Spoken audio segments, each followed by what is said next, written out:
Okay. நீதி கட்சி ஆட்சி 1920 1930 தான் பார்க்கிறோம். சரிங்களா? வகுப்பாரி பிரதிநிதித்துவத்தை கொள்கையாக கொண்டிருந்த ஜஸ்டிஸ் கட்சியானது. சொன்னோம் இல்லையா?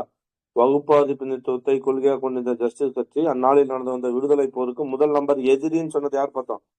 மாப்போ சிவஞானம் சொன்னார். அப்படி செயல்பட்டு வந்தது காங்கிரஸ். ஏன்னா இவர் காங்கிரஸ், மாப்போ சிவஞானம் காங்கிரஸ் சார்ந்தவர் தான். அப்போ வகுப்பாதி பிரதிநிதித்துவத்தை கொள்கையாக கொண்டிருந்த ஜஸ்டிஸ் பார்ட்டி அந்நாளில் நடந்து வந்த விடுதலை கட்சிக்கு என்ன விடுதலை போருக்கு எதிரியாக நம்பர் 1 எதிரியாக செயல்பட்டு சொன்னது யாரு? மாப்போ சிவஞானம். இது யார் சொன்னது பாருங்க. நீதி கட்சி தான் வந்து திராவிட கட்சியின் அடித்தளத்தை அமைத்தது அப்படின்னு சொல்லி பார்த்தோமே. ஆர் கண்ணனா? ஆமா sir, R Kannan. Very good. R Kannan பார்த்துக்கோம். Okay okay. சென்னை மற்ற சட்டமன்றத்தில் 1920 நீதி கட்சி அமைப்பு. நீதி கட்சி ஒரு அரசியலமைப்பு விட்டு அதன் நோக்கம் பிராமணர்களுக்கு விழிப்புணர்வை உருவாக்கி தேர்தலில் போட்டியிட்டு நீதி கட்சியோட நோக்கம் என்னன்னா இதுதான், அரசியலமைப்பை கைப்பற்றணும், சமநிலை நிலைநாட்டணும். 1917 அக்டோபர் மாதம் தேர்தல். நீதி கட்சி நிர்வாகிகள், அதாவது நீதி கட்சியோட நிர்வாகிகள் யார் யாருன்னு சொல்லி தேர்ந்தெடுப்பாங்களே அவங்க கட்சிக்குள்ள. சோ அதை வந்து எப்ப தேர்ந்தெடுக்கிறாங்கன்னா 1917 அக்டோபர். எப்போ? 1917 அக்டோபர்ல நீதி கட்சி வெளியிட்ட கொள்கை அறிக்கை அக்கட்சியின் அரசியல் சட்ட வரைவாக கருது. அவங்க என்ன கொள்கையை வெளியிட்டாங்களோ அதுதான் அந்த கட்சியோட சட்ட வரைவு. ஓகேவா? சரி. 1925 டிசம்பர் 19 நீதி கட்சியின் அமைப்பு சட்டம் அங்கீகரிக்கப்பட்டது. இந்த கொள்கை, இந்த 1900 போட்டுள்ள அக்கட்சியின் அரசியல் சட்ட வரைவு, அவங்களோட கொள்கை எப்பொழுது அங்கீகரிக்கப்பட்டனா 1925 டிசம்பர் 19. 1925 டிசம்பர் 19. ஓகேவா? அது மேபி 1920 டிசம்பர் 19 என்னன்னு தெரியல, மாறி கூட இருக்கலாம். ஏன்னா வந்து கொள்கை நீதி கட்சியின் அமைப்பு சட்டம் அங்கீகரிக்கப்பட்டு 25க்கு எப்படி போகும்ன்றதுதான் இங்க ஒரு கேள்வி. மேபி அது 1920 கூட இருக்கலாம். ஓகே, நோட் பண்ணி வச்சுங்க. ஒரு நிமிஷம், அந்த புக்கு தற்காலம் இது எதுல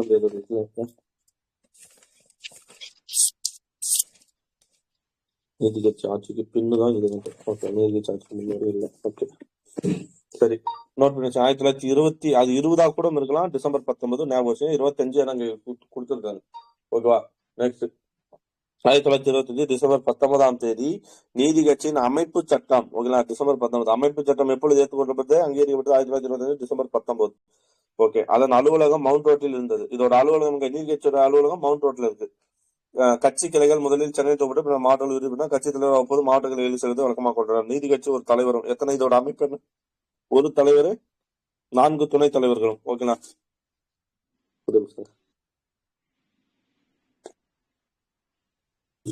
ஒரு தலைவர், 4 துணை தலைவர், ஒரு பொது செயலர், ஒரு பொருளாளர். ஓகேவா? ஒரு தலைவர், 4 துணை தலைவர், ஒரு செயலாளர், ஒரு பொது செயலாளர், ஒரு பொருளாளர். ஓகேங்களா? 25 உறுப்பினர்களை கொண்ட செயற்குழு. செயற்குழு எத்தனை பேர் இருந்துச்சா? 25 உறுப்பினர் கொண்ட செயற்குழு கட்சியின் கொள்கை முடிவுகளை செயல்பட்டது. இப்போ 25 கொள்கை உறுப்பினர் செயற்குழு உறுப்பினர்கள் இருந்திருக்காங்க. 1920 தேர்தலுக்கு பிறகு, ஓகேவா, நீதி கட்சி ஐரோப்பிய அரசியல் கட்சி போன்று சீரமைப்பது. 1920 தேர்தலுக்கு அப்புறம் என்னாச்சு? நீதி கட்சி ஐரோப்பிய அரசியல் கட்சி போன்று சீரமைக்கப்பட்டது. கட்சி கொறடா என்ற புதிய கட்சி உருவாக்கப்பட்டது. நோட் பண்ணுங்க, கட்சி கொறடா என்ற புதிய கட்சி பதவி. கட்சி கொறடா என்ற ஒரு புதிய கட்சி பதவி என்ன பண்ணுச்சு? உருவாக்கப்பட்டது. செயற்குழு உறுப்பினர்களை கொண்ட குழுக்கள் அமைக்கப்பட்டன. செயற்குழு உறுப்பினர்களை கொண்ட குழுக்கள் அதான் பார்த்தா ஆல்ரெடி. எத்தனை பேர் செயற்குழு உறுப்பினர்கள் அப்படின்னு பார்த்தீங்கன்னா 20 பேரா? 25 பேர். நீதி கட்சி தலைவர் கட்சியோடு இணைக்கப்பட்ட அனைத்து பிராமண அல்லாத சங்கங்களுக்கும் பொதுவான தலைவர். நீதி கட்சியோட தலைவர் கட்சியோடு இணைக்கப்பட்ட அனைத்து பிராமண அல்லாத சங்கங்களுக்கும் பொதுவான தலைவர் என்பது உறுதி செய்யப்பட்டது. அவரே சட்டமன்ற உறுப்பினரின் தலைவர். சட்டமன்ற உறுப்பினர் தலைவர் அவரே, நீதி கட்சி தலைவராக இருந்தார். செயற்குழு அதன் உறுப்பினர்கள் நிலை வரையறுக்கப்பட்டது. செயற்குழுவோட லிமிட் என்னன்னு சொல்லி வரையறுக்கப்பட்டது. ஒவ்வொரு ஆண்டும் நீதி கட்சி மாநாடு கூட்டப்படுதல் வேண்டும் என்று தீர்மானிக்கப்பட்டது. நீதி கட்சியின் முதல் தலைவராக யார் வரா? தியாகராஜ செட்டியார் தான். 1917 இருந்து 8 ஆண்டு 1925 வரை பார்த்தோமா? ஓகே. அதோட முதல் பொதுச் செயலாளர் வந்து ஆற்காடு ராமசாமி. அந்த இதுக்கு போகல, 4 பேர் கொண்ட குழு போகும் இல்லையா லண்டனுக்கு, அது கூட்டுக்குழுக்கு போவாங்க இல்லையா, முதல் பொதுச் செயலாளர் ஒருத்தர் ஆற்காடு ராமசாமி பொறுப்பேற்றார். ஓகே, முதல் பொதுச் செயலாளர் ஆற்காடு ராமசாமி. ஒரு மாநில அரசியல் கட்சி எவ்வாறு அமைக்கப்பட வேண்டும் என்பது நீதி கட்சி சிறந்த முன்னுரிமாக இருந்தது. நீதி கட்சி 1920 நடைபெற்ற சென்னை சட்டமன்றத்தில் முதல் முறையாக போட்டியிட்டு வெற்றி பெற்றது. எப்போ பார்த்தா சென்னை சட்டமன்றம். இது ஒரு ப்ரீவியஸ் கொஸ்டின். குரூப் 2A போனோம் மெயின்ஸ். குரூப் 2A நல்லா கவனிங்க. Group 2A mains. ஓகேனா? மெயின்ஸ்ல கேட்ட கொஸ்டின் குரூப் 2A மெயின்ஸ். இப்ப 2024 நடந்துச்சு இல்லையா, அந்த குரூப் 2A மெயின்ஸ்ல கேட்ட கொஸ்டின் இது. உங்களை சென்னை சட்டமன்றம் 1864 ஆண்டு துவக்கப்பட்டது. சென்னை சட்டமன்றம் எப்போ துவங்கப்பட்டது? 1861 கவுன்சில் சட்டம். ஓகேங்களா. சோ அப்ப துவங்கப்பட்டது. அப்போது மன்றம் மக்கள் பிரதிநிதிகள் இல்லாத அப்போது மன்றம் வந்து மக்கள் பிரதிநிதிகள் இல்லாத வெறும் ஆலோசனையாக மட்டுமே இருந்தது. அதன் பின் 1909 அறிமுகப்படுத்தப்பட்ட மின்டோ மாலி சீர்திருத்தங்களின் விளைவாக மறைமுகமாக தேர்ந்தெடுக்கப்பட்ட உறுப்பினர்கள் சட்டமன்றத்தில் இடம்பெற்றனர். எந்த இது மூலியமா 1909 அறிமுகப்படுத்தப்பட்ட மின்டோ மாலி சீர்திருத்தம் மூலியமா வந்து மறைமுகமா வந்து தேர்ந்தெடுக்கப்பட்ட உறுப்பினர்கள் சட்டமன்றத்தில் இடம்பெற்றனர் 1909. அதுக்கப்புறம் பின்னர் 1919 மாண்டேசன் சீர்திருத்தத்தின் அடிப்படையில இரட்டை ஆட்சிகள் நடைபெற்ற டயாட்சி ஓகேங்களா. இரட்டை ஆட்சியில் நடைபெற்ற தேர்தலில் சட்டமன்ற உறுப்பினர்கள் வாக்காளர்களால் நேரடியாக தேர்ந்தெடுப்பனர். ஓகேங்களா. அப்பதான் நேரடி தேர்தல் வச்சு இந்த உறுப்பினர்களை கொண்ட சட்டமன்றம் ஓரவை அமைப்பாக 1920 1930 அதாவது 1920 1937 வரையும் எப்படி இருந்தது? இந்த உறுப்பினர்களை கொண்ட சட்டமன்றம் ஓரவை தான். சட்ட மேலவை கீழவை இல்ல, எப்படி இருந்துச்சு? ஓரவை தான் இருக்குது. சட்டமன்ற உறுப்பினர்கள் வாக்காளர் நேரடி இந்த உறுப்பினர்களை கொண்ட சட்டமன்றம் இந்த சட்டமன்ற ஓரவை அமைப்பாக 1920 37 வரை செயல்பட்டு பார்க்கலாம். என்ன சொல்லணும்? சட்டமன்ற தேர்தல் 1920 தேர்தல் தொகுதிகள் சென்னை சட்டமன்றத்தில் 127 உறுப்பினர்கள். ஃபர்ஸ்ட் அன்னைக்கு 1920 எத்தனை உறுப்பினர்கள் இருந்தாங்க சென்னை சட்டமன்றத்தில்? 127 உறுப்பினர்கள். ஆளுநரின் நியமன உறுப்பினர்கள் இந்த எண்ணிக்கையில் அடங்கார். ஆளுநர் நியமன உறுப்பினர் இந்த எண்ணிக்கையில் அடங்கார். அவங்க இல்ல. 127 உறுப்பினர்களில் 98 பேர் 61 வந்து தேர்ந்தெடுப்பார். 127 உறுப்பினர்ல ஓகேங்களா. எத்தனை உறுப்பினர் தேர்ந்தெடுக்கப்பட்டாங்க? மக்களால் தேர்ந்தெடுக்கப்பட்டு 98 பேர். அந்த 98 பேர் 61 தொகுதிகளில் தேர்ந்தெடுக்கிறாங்க. ஓகே. மொத்தம் 127 உறுப்பினர்கள். அதுல 98 பேர் வந்து 61 தொகுதியிலிருந்து தேர்ந்தெடுக்கிறாங்க. தேர்தல் தொகுதிகள் 3 வகையா பிரிப்படுது. ஒன்னு வகுப்பாரி தொகுதிகள், இன்னொன்னு வந்து வகுப்பாரினா முகமதியர் அல்லாத நகரம், முஸ்லீம் நகரம், முஸ்லீம் இல்லாதவங்க, பிராமணர் அல்லாதவங்க, இந்திய கிறிஸ்துவர், ஐரோப்பியர், ஆங்கிலோ இந்தியர் ஆகியோருக்கான தொகுதிகள் அடங்கும். ரெண்டாவது சிறப்பு தொகுதிகள். சிறப்பு தொகுதிகள் நில சொந்தக்காரர், இந்த ஜமீன்தாரு, அவங்க பல்கலைக்கழகங்கள், பண்ணையாறு, வர்த்தக சங்கங்கள் ஆகியோருக்கான தொகுதிகள். ஒதுக்கப்பட்ட தொகுதிகள்னா பெசிபிக்கா இத்தொகுதியில் 28 பிராமணர் அல்லாதவர்களும் 29 நியமன உறுப்பினர்களுக்கும்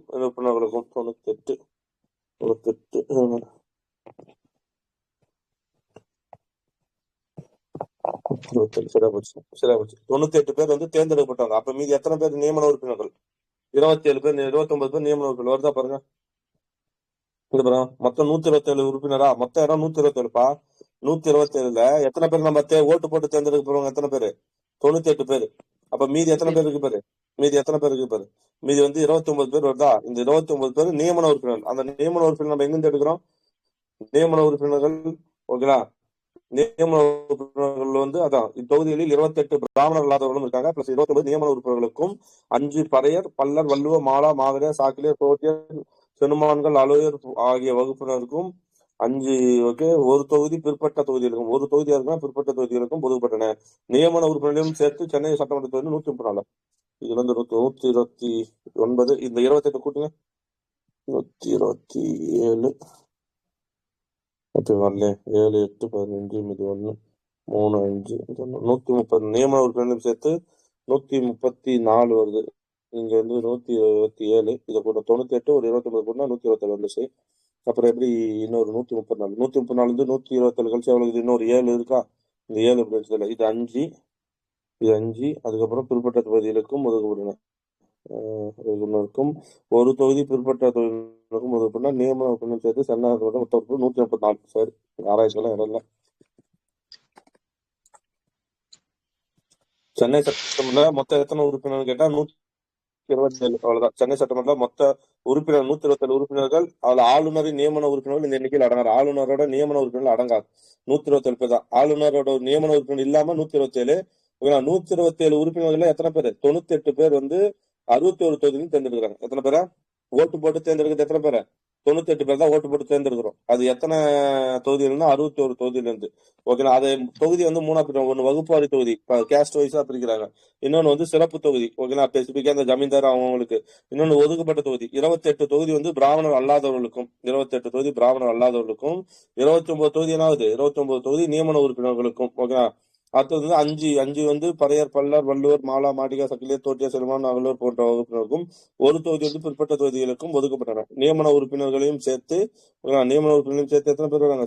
சென்னை சட்டமன்றத்தின் மொத்த எண்ணிக்கைன்னு கேட்டா 134. அவ்வளவுதான். இது எப்பனா 1920 கணக்கு. வாக்காளரும் வாக்குப்பதிவும் இதெல்லாம் நமக்கு இதெல்லாம் தேவையில்ல. 1920 நவம்பர் பார்த்தோமா, நவம்பர் 30 வந்து தேர்தல் நடந்துச்சு பார்த்தோமா. ஓகேவா. அப்ப மக்கள் தொகை வந்து 40 மில்லியனு. அது எவ்வளவு ஓட்டு போனாலும் தேவையில்ல. சராசரியாக 24.9% வாக்குப்பதிவு. எவ்வளவு 24.9%. ஓகேவா?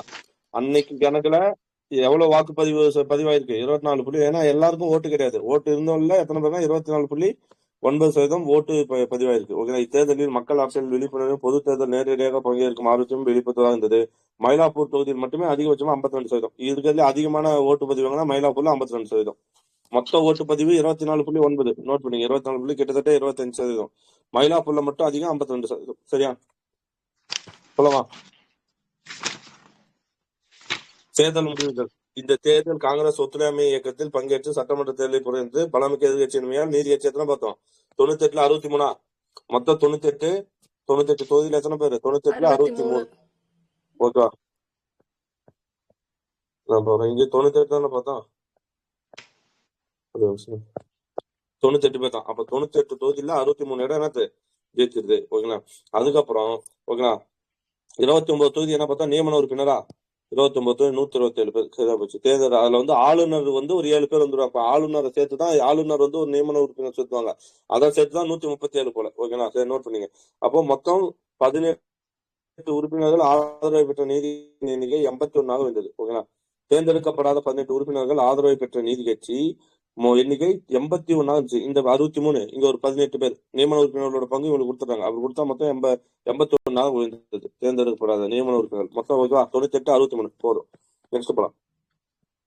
வகுப்பு வாரியான எண்ணிக்கை இதெல்லாம் நமக்கு தேவையில்லை. இதுல எப்பவுமே இது நமக்கு தேவையில்லை. ஓகேவா? தேர்ந்தெடுக்கப்படாத 29, மொத்தம் 127. பிராமணர் அல்லாதவர் மட்டும் 57. நோட் பண்ணிச்சு. பிராமணர் 17, பிராமணர் அல்லாதவர் 57. அது மட்டும் தெரிஞ்சுட்டா போதும். 1920 சட்டமன்ற தேர்தல் நீதி கட்சி குறிப்பிட்ட வெற்றிகளை பெற்றமைக்கு முக்கிய காரணம் என்ன? 1 காங்கிரஸ் தேர்தலை புறக்கணித்ததா? 2 நீதி கட்சியின் தீவிர பிரச்சாரமா? 3 பிராமண அல்லாதவருக்கான இடஒதுக்கீடு வாங்கி தருவதாக கொடுத்த பிராமண அல்லாதவருக்கு என்ன பண்றோம்? இடஒதுக்கீடு வாங்கி தர சொன்னா கொடுத்த வாக்குறுதி. 3 தான். நீதி கட்சி ஆட்சி 1 1920 இருந்து 1923 வரை யார் வந்துருவா? சுப்பராயலு நாயுடு வந்துருவா. சுப்பராயலு நாயுடு. சென்னை ராஜதானி ஆளுநர் மார்க்கூஸ் வில்லிங்டன். யாருக்கு அப்போ? மார்க்கூஸ் வில்லிங்டன் இருக்கார். சென்னை ராஜதானி. இதை நோட் பண்ணீங்க இந்த பாயிண்ட். 1920 21 ராஜதானி மார்க்கூஸ் வில்லிங்டன். தேர்தலில் வெற்றி பெற்ற நீதி கட்சி தலைவர் யாரு? தியாகராய செட்டியாரை வந்து என்ன கூப்பிடுறாரு? ஆட்சி கலைக்குமாறு கூப்பிடுறாரு. ஆனால் அவர் மக்கள் வரி பணத்தில் ஊதியம் பெற விரும்பவில்லை என கூறி அந்த அழைப்பை ஏற்றுக்கொள்ளவில்லை. அவருக்கு பதில் யார் வரா? சுப்பராயலு நாயுடு வராரு. பெயரை பரிந்துரைத்தார். அவர் பரிந்துரையை ஏற்று சுப்பராயலு நாயுடுக்கு அழைப்பு விடுத்தார் ஆளுநர். ஆளுநர் பேர் என்ன? மார்க்கூஸ் வெலிங்டனா? அதான பார்த்தோம். மார்க்கூஸ் வெலிங்டன். ஓகே. அவர் பரிந்துரையை ஏற்று சுப்பராயலு நாயுடுக்கு அழைப்பு விடுத்தார். ஆளுநரின் அழைப்பு ஏற்ற நாயுடு முதலமைச்சர். அவருடன் ராமநாயன் என்கர் யாரு? பனகல் அரசர் வெங்கட ரெட்டி நாயுடு அமைச்சர்கள் நியமிக்கப்பட்டனர் அவரோட சேர்ந்து. இவர்கள் 1920 டிசம்பர் 17 பதவி பொறுப்பினர். எப்போ பதவி பொறுப்பினாங்க? 1920 டிசம்பர் 17. 1920 டிசம்பர் 17 தான் பொறுப்பேற்கிறாங்க. முதலமைச்சரா பொறுப்பேற்கிறாங்க. ஓகேவா? நெக்ஸ்ட் பெருங்காவூர் ராஜகோபாலாச்சாரி சட்டமன்ற தலைவராக நியமித்தார். யாரு? பெருங்காவூர் ராஜகோபாலாச்சாரி. நம்ம ராஜாஜி கிடையாது, வேற ஒருத்தர். பெருங்காவூர் யார் வந்து சட்டமன்ற தலைவர்? சட்டமன்ற தலைவர்னா அந்த இது சொல்லுங்க, சபாநாயகர் சொல்ல முடியா? அது யாரா வராரு? பெருங்காவூர் ராஜகோபாலாச்சாரி சட்டமன்ற தலைவராக நியமிக்கப்பட்டார். நோட் பண்ணிட்டீங்களா? என்ன பேரு? பெருங்காவூர் ராஜகோபாலாச்சாரி. சட்டமன்ற தலைவர்னா இது சபாநாயகர் சொல்ல முடியா? அவரு எட்வின் பெரியநாயகம், ஆற்காடு ராமசாமி முதலியார், பி சுப்பராயன் ஆகிய மூவரும் சட்டமன்ற செயலர்கள். யாரெல்லாம்?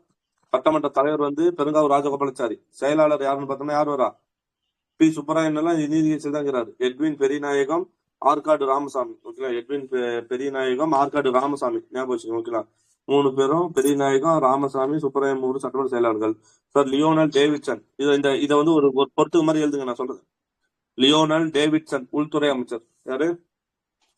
கேள்வி கேட்கலாம். லியோனல் டேவிட்சன் யாரு? லியோனல் டேவிட்சன் வந்தா உள்துறை. Sir Charles தோதுண்டர்.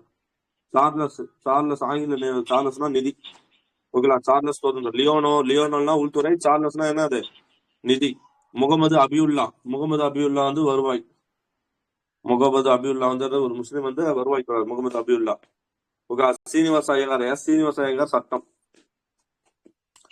சீனிவாச ஐயங்கார் சட்டம். ஓகே. உறுப்பினர் ஆளுநர் ஆட்சி அமைவியின் உறுப்பினர் நியமித்தார். புரியுதா? லியோனா வந்து பார்த்தோம் உள்துறை, சார்லஸ் எதுக்கு பார்த்தோம்? நிதிக்கு பார்த்தோம். அப்புறம் என்ன பார்த்தோம்? முகமது அபியுல்லா என்ன பார்த்தோம்? வருவாயா? முகமது அபியுல்லா வருவாய். சீனிவாசன் ஐயங்கார் வந்து சட்டம்.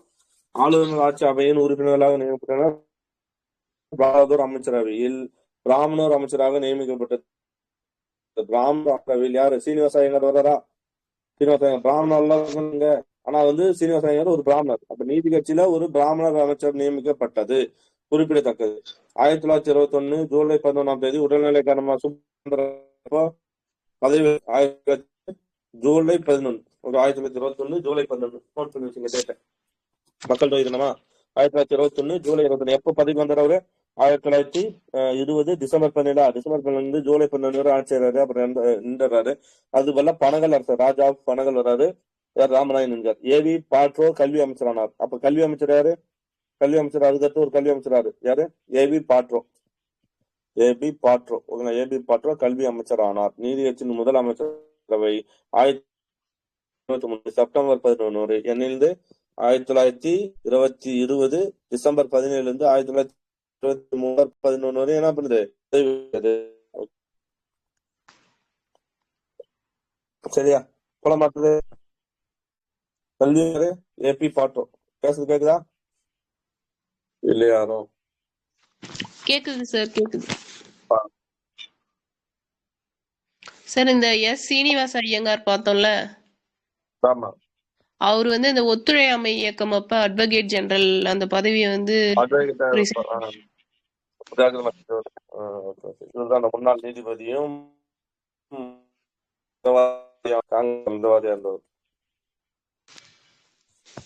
சட்டம் நீதிபதியாக நெக்ஸ்ட் வாங்க. ஓகே, இது 1921 செப்டம்பர் 11. ஓகே, அப்புறம் மற்றது சட்ட சாதனைகள் என்னென்ன பண்ணிச்சு பாருங்க. நீதி எச்சரிக்கை சில வரலாற்று முக்கியத்துவம் வாய்ந்த சட்டம் எடுத்து 1921 ஏப்ரல் 1 ஓகே, 1921 ஏப்ரல் 1 சென்னை சட்டமன்றத்தில் சட்டமன்றத்தில் போட்டியிட பெண்களுக்கு ஓகேங்களா 1919 இந்திய அரசாங்க சட்டத்தில் விதிக்கப்பட்டிருந்த தடை நீக்கப்பட்டது. ஓகேங்களா, பெண்களும் என்ன பண்ணலாம்? தடை நீக்கப்பட்டது எப்போ? முதல் இது 1921 ஏப்ரல் 1 ஏப்ரல் 1 1921 ஏப்ரல் 1 என்ன பண்றாங்க? பெண்களும் போட்டியில அமையலாம், தேர்தலில் நிக்கலாம் அப்படின்னு சொல்லி சொன்ன இது வந்து தடை நீக்கப்பட்டது எப்பன்னா 1921 எப்போ? ஏப்ரல் 1. நோட் பண்ணுங்க. இதன்படிதான் யார் வந்திருப்பா? 1926 முத்துலட்சுமி ரெட்டி சட்டமன்றத்துக்கு தேர்ந்தெடுக்கப்பட வலியுறுத்தது. முத்துலட்சுமி ரெட்டி சட்டமன்றத்தை தேர்ந்தெடுக்க வலியுறுத்தது. ஓகேவா? நெக்ஸ்ட் உள்ளமா. இப்போ வந்து முத்துலட்சுமி ரெட்டி வந்து நியமன உறுப்பினரா வந்திருப்பாங்களா சார்? முத்துலட்சுமி ரெட்டி நியமன உறுப்பினரா வந்திருப்பாங்களா? நியமன உறுப்பினர் தான். ஒத்துழையாமை இயக்கம் அப்போ இவங்களும் ரிசைன் பண்ணிருப்பாங்க தானே சார்? ஆமா, ஒத்துழையாமை 1930 அப்போ வந்து என்ன பண்றாங்க அப்படின்னு ஒத்துழையாமைக்கு இல்ல, சட்டமறுப்பு இயக்கம். ஓகே, சட்டமறுப்பு இயக்கம் 1930 சட்டமறுப்பு இயக்கம் அப்பதான் வந்து என்ன பண்ணுவாங்கன்னா காந்தியை வந்து கைது செஞ்சிருவாங்க. காந்தியை கைது செஞ்சதை கண்டித்து வந்து இது பண்றாங்க. சரிங்களா? Okay sir. உப்பு சமயத்துல 1924 முத்துலட்சுமி ரெட்டி சட்டமன்ற தேர்ந்தெடுக்கப்பட்ட வலியுறுத்தது. 1924 வராங்க. 1920 அடுத்த ஃபர்ஸ்ட் சாதனை. ஓகேவா? நல்லா புரிஞ்சு. 1921 ஏப்ரல் தேதி என்ன பண்றாங்க? பெண்களுக்கு அரசியல்ல பங்கேற்கக்கூடிய இது போடுறாங்க, ரூல்ஸ் இது போடுறாங்க. தடை இருந்துச்சு, அதை நீக்கிறாங்க. 1920 சென்னை மாநகராட்சி சென்னை 1000 விளக்கு பதில் இந்த பள்ளி இலவச காலை உணவு வழங்கியதற்கு சட்டமன்ற அங்கீகாரம் அளித்தது. ஓகே, சட்டமன்ற சென்னை மாநகராட்சியில 1920 என்ன பண்றாங்க? 20 அது ரேட்டு மாறிக்குது, 22 தான் வரணும். நம்ம படிச்சோம்ல 1922 ஞாபகம் இருக்கா? 1922 7/6 இருக்கும். 7/6 1922. ஓகேவா? இந்த இடத்துல 1920 இருக்குது. ஆமா, சட்டத்தை திருத்திருப்பான்றதான் இதே ஞாபகம். 1920 சென்னை மாநகராட்சி சென்னை 1000 விளக்கு பகுதியில் இருந்த பள்ளிகளில் இலவச காலை உணவு வழங்கியதற்கு சட்டமன்ற அங்கீகாரம் அளித்தது.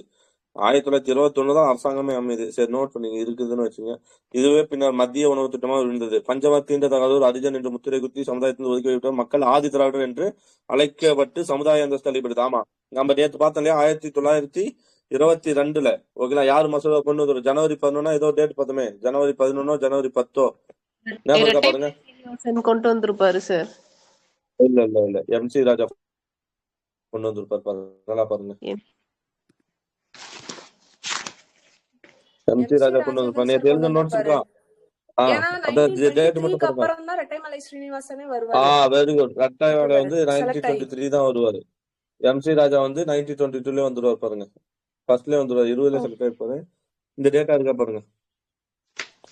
பல்லர் பறையர் என்ற வார்த்தையை எடுத்துட்டு அது பதிலா ஆதி திராவிடன் அழைக்கணும் அப்படின்ற மசோதா வந்து எம்சி ராஜா கொண்டு வந்திருப்பார். 1922 ஜனவரி மசோதா பாருங்க.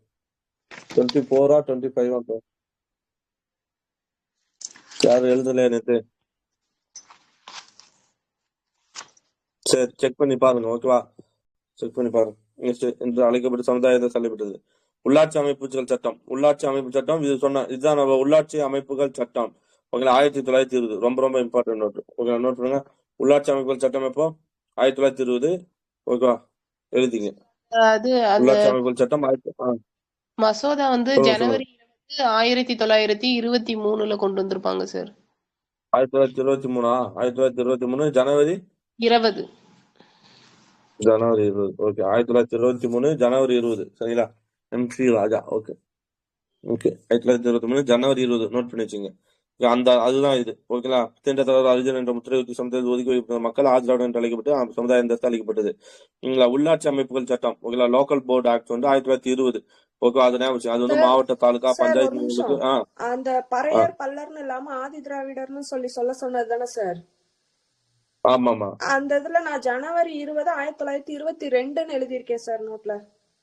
எம்சி ராஜா எழுதிங்களா. எம்சி ராஜா சட்டமன்றத்துல சொன்னாரு 1922 ஜனவரி 20ன்னு எழுதியிருக்கேன். ஓகே ஓகே ஓகே இது எத்தனை பேஜ் மட்டும் பாருங்க நிமிஷம். 270 பேஜா 270.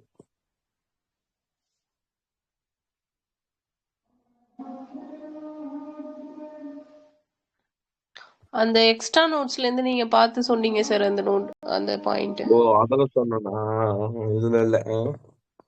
சரி விடுங்க பாத்துலாம். 22 23 தான் 22 தான் வரும் நினைக்கிறேன். சரி பாத்துலாம். அது யாராவது எனக்கு ஞாபகப்படுத்தீங்கன்னா அதை நம்ம இன்னொரு வாட்டி செக் பண்ணிக்கலாம். ஓகே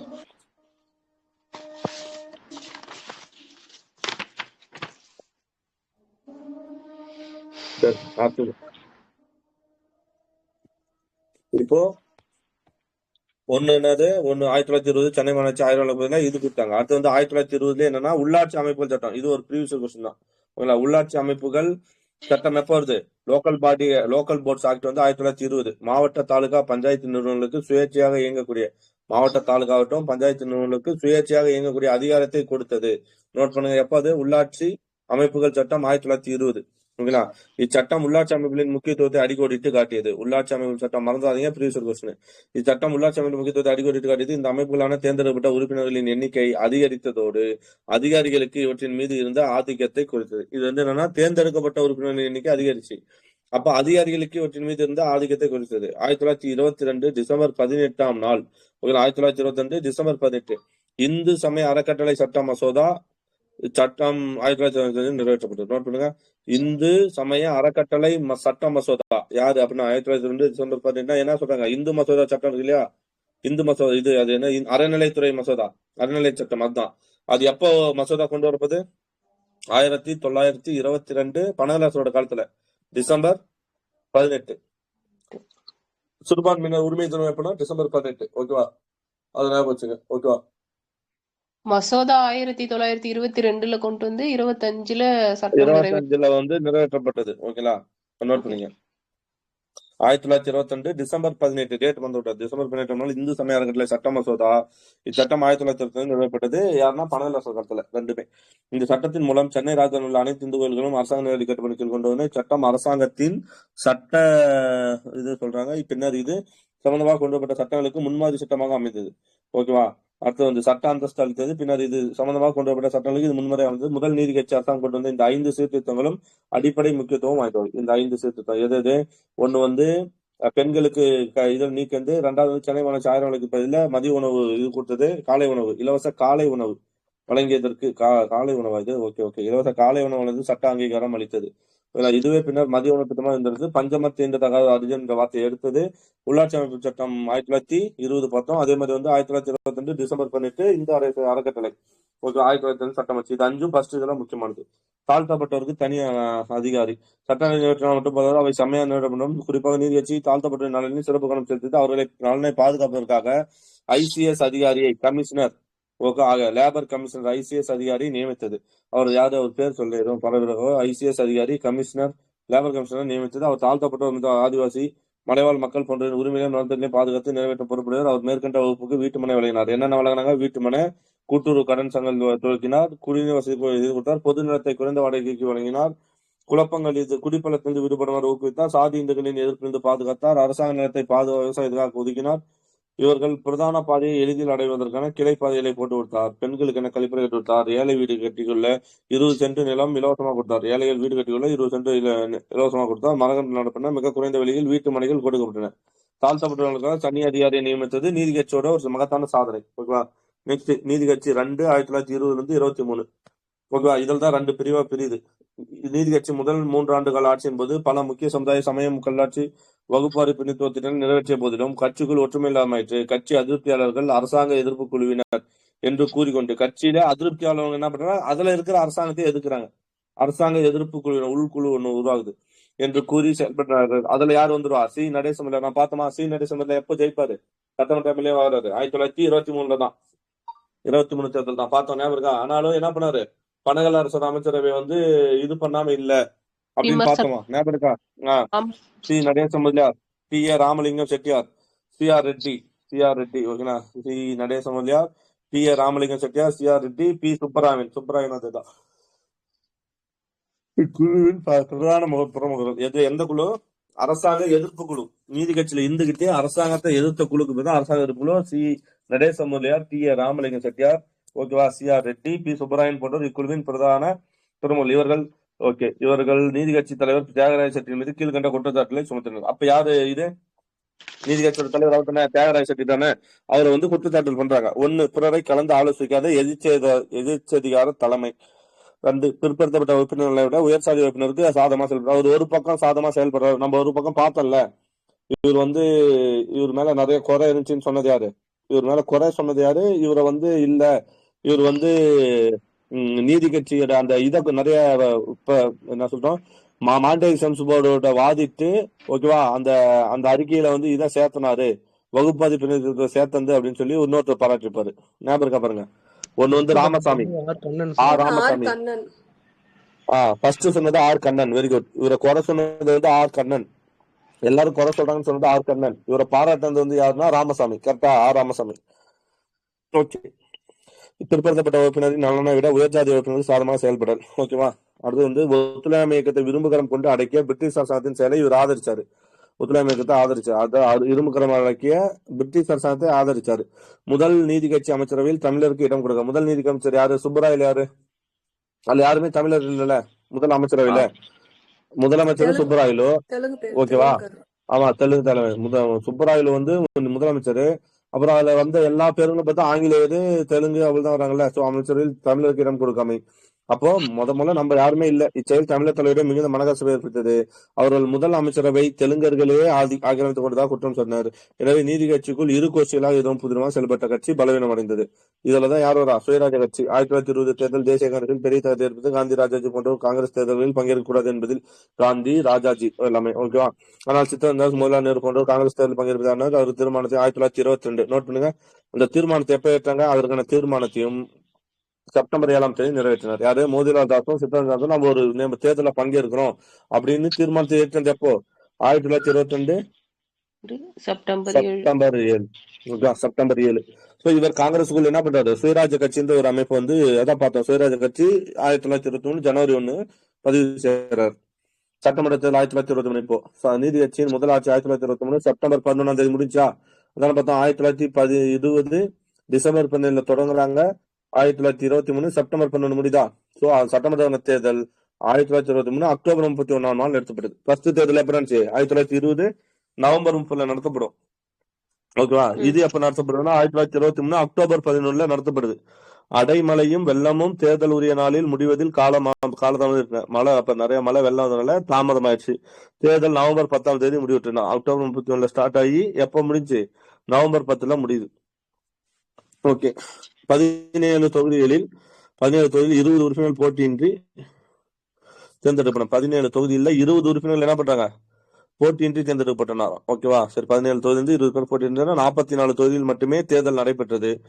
கடந்த தேர்தலை விட இத்தேர்தலில் அதிக வாக்காளர்கள் பங்கேற்றனர். சென்னையில 58.8%. திருநெல்வேலி போன இதுல எதுல அதிகமா பார்த்தோம்? மயிலாப்பூர்ல பார்த்தோமா? போன இதுல அதிக ஓட்டு எங்க? மயிலாப்பூர். ஓகேங்களா. அதிக ஓட்டு எங்கன்னா மயிலாப்பூர் தான் ரிசீவ் ஆயிருக்கும். மொத்த ஓட்டு எவ்வளவு பார்த்தோம்? 24.9. மொத்த ஓட்டு 24.9 24.9 இல்லையா? அப்புறம் மயிலாப்பூர்ல தான் எவ்வளவு வரும்? மயிலாப்பூர் அதிகமா இருக்கிறதுல மயிலாப்பூர்ல அதிகம். அதான் மொத்தமா பர்சன்டேஜ் மொத்த வாக்காளர் எவ்வளவுன்னா ஓட்டு போட்டது எவ்வளவுன்னா 24.9% பதிவாயினது. அதுல எது ஃபர்ஸ்ட் இடம்னா மயிலாப்பூர். எவ்வளவு? 58 59 52 52 ரெண்டு. Okay okay. ஸோ அப்ப அது மாதிரி இங்க வந்து என்ன சொல்றாங்கன்னா, இங்க வந்து எத்தனை தொகுதி அப்படின்னு பார்த்தோம்னா, மொத்தம் வந்து நீதி கட்சி வந்து 44 தொகுதி. மொத்தம் எவ்வளவு நீதி கட்சி? 44 கட்சி. 98ல ஃபர்ஸ்ட் மீல வந்துச்சு. 98ல 63 பார்த்தோமா? ம். 98ல 63 பார்த்தோமா? இப்போ வந்து நீதி கட்சி எவ்வளவுன்னா 98ல 44. ஓகே, 98ல 44. நியமன உறுப்பினர் எத்தனை?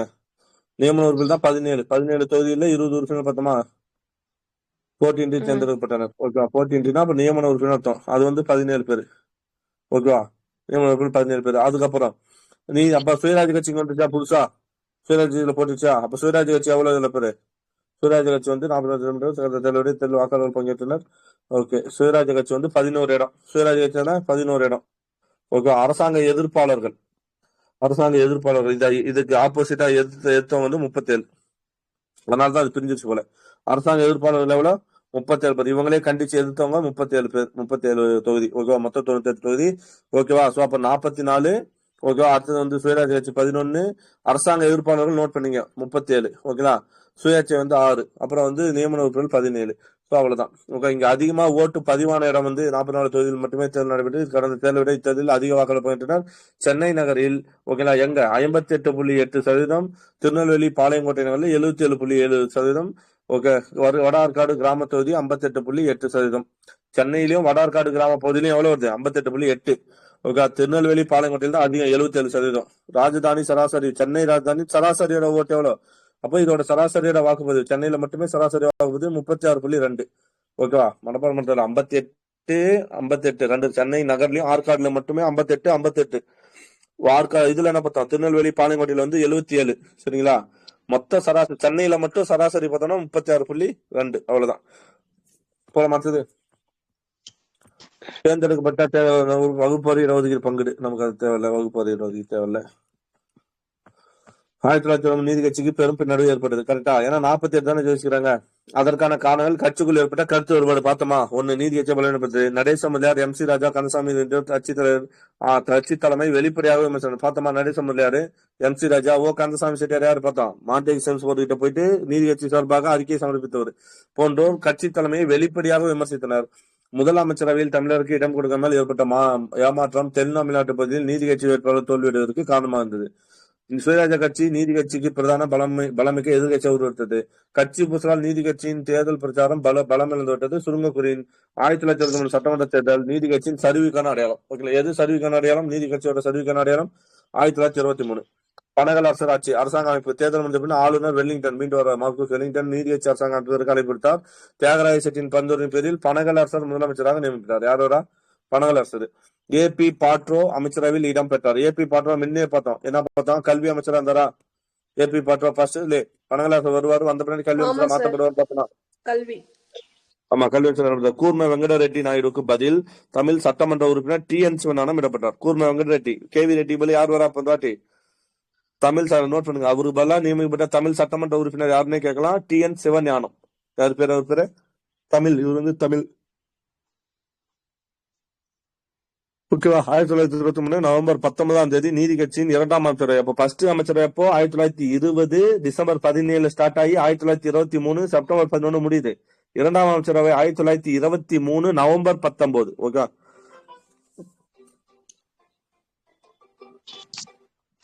ஓகே, நவம்பர் 19 ஸ்டார்ட் ஆகி நவம்பர் 19ஆம் தேதி ஸ்டார்ட் ஆகி நீதி கட்சியின் 2ஆம் அமைச்சரவை பதவி பொறுப்பெடுத்தது. அப்துல்லா காட்டாலா சாகிப் பகதூர். யார் வேணாம் பாரு. அப்துல்லா காட்டாலா சாகிப் பகதூர், எஸ் அற்புதசாமி உடையார், TC தங்கவேலு பிள்ளை ஆகியோர் சட்டமன்ற செயலாளர் நியமித்தார். இப்ப சட்டமன்ற செயலாளர் யார் வராங்க? அப்துல்லா காட்டாலா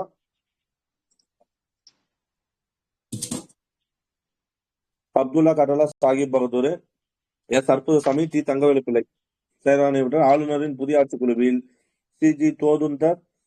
ஆளுநரோட புதிய ஆட்சிக்குழு CG தோதுந்தர், AR நாப்பு, CP ராமசாமி ஐயர், வாசுதேவ ரவிவர்மா ஆகியோர் இடம்பெற்றனர். இதெல்லாம் ஆளுநரோட புதிய ஆட்சிக்குழு. CG தோதுந்தர், AR நாப்பு, CP ராமசாமி ஐயர், வாசுதேவ ரவிவர்மா. LT சாமிக்கணி சட்டமன்ற தலைவராக ஆளுநரால் 1 ஆண்டுக்கு நியமித்தார். இதுக்கு முன்னாடி யார் இந்த ஆளுநர்? யார் பார்த்தோம்? சட்டமன்ற தலைவராக சபாநாயகர் சொன்னேன். ராஜகோபால் சார். என்ன ராஜகோபால் சார்? ராஜகோபால். பெருங்காவூர் ராஜகோபாலாச்சாரியார், அதை ஞாபகம் சொல்லலாம். ஓகே, இந்த வாட்டி எல்டி சாமிக்கண்ணு. ஓகேங்களா, எல்டி சாமிக்கண்ணு ஆனால் ஒரு ஆண்டுக்கு. அதன் பின் அப்பதவிக்கு சட்டமன்றமே நியமனம் செய்யும். ஃபர்ஸ்ட் வந்து ஆளுநர் நியமிச்சாரு, யாரு? எல்டி சாமிக்கண்ணு. அதுக்கப்புறம் சட்டமன்றமே நியமனம் செய்யும் சொல்லிட்டாங்க. நீதிக்கட்சியின் 2வது அமைச்சரவை 1920 நவம்பர் 7ஆம் தேதி வரை செயல்பட்டது. எப்ப ஸ்டார்ட் ஆகி எப்ப முடியுது? 1923 நவம்பர் 19 நவம்பர் 19 ஸ்டார்ட் ஆகி 1923 நவம்பர் 1926 நவம்பர் 7ல முடியுது அமைச்சரவை. ஓகே, பனகல் ஆட்சியின் போதுதான் வன்னியர் வகுப்பை சேர்ந்த சட்டமன்ற, நோட் பண்ணுங்க, பனகல் அரசர் ஆட்சியின் போதுதான் வன்னியர் வகுப்பை சார்ந்த சட்டமன்ற உறுப்பினர் மாணிக்க வேலு நாயக்கர் நீதிக்கட்சி அரசாங்கத்தின் பாராளுமன்ற செயலராகவும் வருவாய்த்துறை அமைச்சராகவும் இருந்தார். அப்போ யாரோட அமைச்சரவையில வந்து வன்னியர் வகுப்பை சேர்ந்த சட்டமன்ற உறுப்பினர் மாணிக்க வேலு, ஓகேங்களா, மாணிக்க வேலு நாயக்கர் நீதிக்கட்சி அரசாங்கத்தோட பாராளுமன்ற செயலாளராகவும் வந்துகிறாரு. என்ன வந்துகிறாரு? வருவாய்த்துறை அமைச்சராகவும் வந்துகிறார். ஓகே, யாரோட சட்டமன்றம்னா இப்ப இவரு பனகல்லாசரோட சட்டமன்றம். ஓகே, இல்லைன்னா பனகல்லாசர் ஆட்சியின் போது யார் வந்து ஓகேங்களா பாராளுமன்ற செயலராகவும் வருவாய்த்துறை அமைச்சராகவும் இருந்தாருன்னு கேட்டா யாரு? மாணிக்க வேலு. ஓகேவா, நம்பிக்கையில்லா தீர்மானம். நீதி கட்சியின் அரசாங்க எதிர்ப்பாளர்கள் ஐக்கிய தேசிய கட்சி என்ற, இப்ப நான் பாத்தோம்னா நீதி கட்சியோட அரசாங்க எதிர்ப்பாளர் எத்தனை பேர் பார்த்தோம்? 37 பேர் ஜெயிச்சிருக்காங்க பார்த்தோம் இல்லையா? இந்த 37 பேர் என்ன கட்சி வருவாங்கன்னா ஐக்கிய தேசிய கட்சி என்ற புதிய கட்சி அமைத்தனர். ஓகேங்களா, என்ன கட்சி? ஐக்கிய தேசிய கட்சி. நம்பிக்கையில்லா தீர்மானம் கொண்டு வராங்க. ஐக்கிய தேசிய கட்சி என்ற புதிய கட்சி அமைத்தனர். ஐக்கிய தேசிய கட்சியின் சார்பாக CR ரெட்டி நீதி கட்சிக்கு எதிரான நம்பிக்கையில்லா தீர்மானத்தை முன்மொழிந்தார். அப்போ இவங்க புதுசா அந்த 37 பேர் இருந்து ஒரு கட்சி உருவாக்குறாங்க. அந்த கட்சி பேர் என்ன அப்படின்னா ஐக்கிய தேசிய கட்சி, யுனைடெட் நேஷனல் பார்ட்டி. இந்த ஐக்கிய தேசிய கட்சியை, ஓகேவா, புதிய கட்சி ஐக்கிய தேசிய கட்சியின் சார்பாக யார வந்து அவங்க இது பண்றாங்க, யார் வந்து நம்பிக்கையில்லா தீர்மானத்தை கொண்டு வர்றாரு? CR ரெட்டி. யார் கொண்டு வரா? CR Reddy. Okay, CR Reddy வந்து என்ன பண்றாருன்னா நீதி கட்சிக்கு எதிரான, அப்ப முதல்ல நீதி கட்சிக்கு எதிரான நம்பிக்கையில்லா தீர்மானத்தை கொண்டு வந்தவர், தீர்மானத்தை முன்மொழிந்தவர் யார் அப்படின்னா CR ரெட்டி. 1923 November 27. 1923 okay, November 27 date note பண்ணீங்க, கட்டாயம் கேட்கலாம். 1923 நவம்பர் 27. ஓகே, அப்போது அவர் நீதி கட்சியை பற்றி 2 குற்றச்சாட்டுகள். 1, நீதி கட்சி பெரும்பான்மை பலத்தை பெறாததால் வாக்காளர்களின் நம்பிக்கை இழந்து விட்டது. 2, பனகல் அரசர் உள்ளாட்சி நிறுவன தலைவர்களை தேர்ந்தெடுக்கையில் அவரது உறவினர்களுக்கு முன்னுரிமை கொடுக்கிறார், நெப்போட்டிசம் பண்றாரு அப்படின்னு, அவர் உறவினர்களுக்கு முன்னுரிமை கொடுக்குறான்னு சொல்லி 2 கம்ப்ளைண்ட். ஓகே, செல்வாக்கு வந்துச்சு. இன்னொன்று வந்து அவரோட இவருக்கு வந்து முக்கியத்துவம் கொடுக்குறாங்க, சொந்தக்காரருக்குன்றார். இத்தீர்மானத்தை சுயராஜ்ய கட்சி யார் ஆதரிக்கிறா? சுயராஜ்ய கட்சி 11 பேர் ஆதரிக்கிறாங்க. அக்கட்சியின் பிரபல உறுப்பினரான சொல்வலர் S. சத்தியமூர்த்தி நம்பிக்கையில்லா தீர்மானத்தை ஆதரித்து அவரது கன்னி பேச்சை நிகழ்த்தினார். அதாவது தீர்மானத்தை கொண்டு வந்தது வந்து ஐக்கிய தேசிய ஐக்கிய கட்சி. அந்த ஐக்கிய தேசிய கட்சியோட கூர்ம வெங்கட் ரெட்டியா CR ரெட்டி கொண்டு வர தீர்மானத்தை முன்மொழிந்தவர். அது ஆதரித்து கன்னி பேச்சு நடத்துவது சத்தியமூர்த்தி. இத்தீர்மானம் பின்னர் சுயராஜ்ய கட்சியின் தலைவர். இத்தீர்மானம் 2 நாட்கள் விவாதிக்கப்பட்டது. பின் ஆளும் நீதி கட்சி நியமன உறுப்பினர்களின் ஆதரவோடு தீர்மானத்தை தோற்கடித்து பதவியை தக்க வைத்துக் கொண்டது. இந்திய சட்டமன்ற வரலாற்றில் முதல் முறையாக கொண்டு வரப்பட்ட நம்பிக்கையில்லா தீர்மானம் இதுதான். இந்திய சட்டமன்ற வரலாற்றில் இந்தியாவிலே முதல்ல நம்பிக்கையில்லா தீர்மானம் இதுதான். சாதனை: நீதியத்தின் 2வது அரசாங்கம் புதிய சூழ்நிலை எதையும் செய்யல. 1920-23 திட்டங்களை பனகல் அரசின் ஆட்சி தொடர்ந்து செயல்படுத்தியது. குறிப்பாக 1922 டிசம்பர் 18 என்ன பார்த்தோம்? சட்டமன்ற இந்து அறநிலை மசோதா 1925 நிறைவேற்றும் பார்த்தோமா? இச்சட்டத்தின் மூலம் சென்னை ராஜதானியில் இருந்த இந்து கோயில்கள் அரசாங்கத்தின் நேரடி நிர்வாக கட்டுப்பாட்டின் கீழ் கொண்டு வரப்பட்டன. எனினும் சரிவு பாதையில் சென்ற நீதி கட்சிக்கு 1926 சட்டமன்ற தேர்தல் பெரும் சவாலாக இருந்தது. ஓகே, நீதி கட்சியோட நிலை இப்போ உள்ள நீதி கட்சி உட்கட்சி கோஷ்டி பூசலால் பலவீனப்படுத்தப்பட்டு போயிருந்தது. அக்கட்சி தலைவர் யாரு? தியாகராய செட்டி. 1925 ஏப்ரல் 28 இறந்துட்டார். அதனை பார்த்தோம். 1925 ஏப்ரல் 28 இறந்துட்டார். முதலமைச்சராக இருந்தா பனகல் கட்சி தலைமை பொறுப்பேற்றார். அப்ப யார் வந்துட்டா? கட்சி தலைவர் இப்ப யாராயிட்டா? பனகல் இவருக்கு அடுத்து PT தியாகராயர் எடுத்து அப்ப முதலமைச்சரும் இவர் தான். பனகல் அவரு கட்சி தலைவர். நடேச மல்லையாரின் ஐக்கிய தேசிய கட்சியினரை நம்ம ஏன்னா நடேச மல்லையார் தானே இது அரசாங்க எதிர்ப்பாளர் தானே அவரு. நடேச மல்லையாரு, அப்புறம் யாரு? தியாகராய இவரு சுப்பராயன், அவங்க எல்லாமே தான் ஐக்கிய தேசிய கட்சியினர்.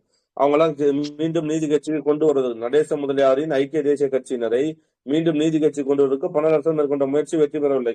அடுத்து வந்து பாவம் பொய்த்ததால் விவசாயம் பெரிதும் பாதிக்கப்பட்டது. மழை பொழித்த பவனா மழை போல மழை பொய்த்ததால் விவசாயம் பெரிதும் பாதிக்கப்பட்டு விவசாயிகள் விலையின்றி புலம்பெயர்ந்து சென்றனர். இக்கட்டான நேரத்தில் நீதி கட்சிக்கும் புதிதாக ஆளுநர் பொறுப்பேற்ற வைகோன் கோசனுக்கும் யாரு? நீதி கட்சிக்கும் புதிதாக ஆளுநர் யாரு? அப்போ மார்க்கன் இவரு போயிட்டாரு. யாரு பார்த்தா வெல்லிங்டன் போயிட்டாரு. மார்க்கஸ் வெல்லிங்டன் போயிட்டாரு. அவரு போல யாரு வரா?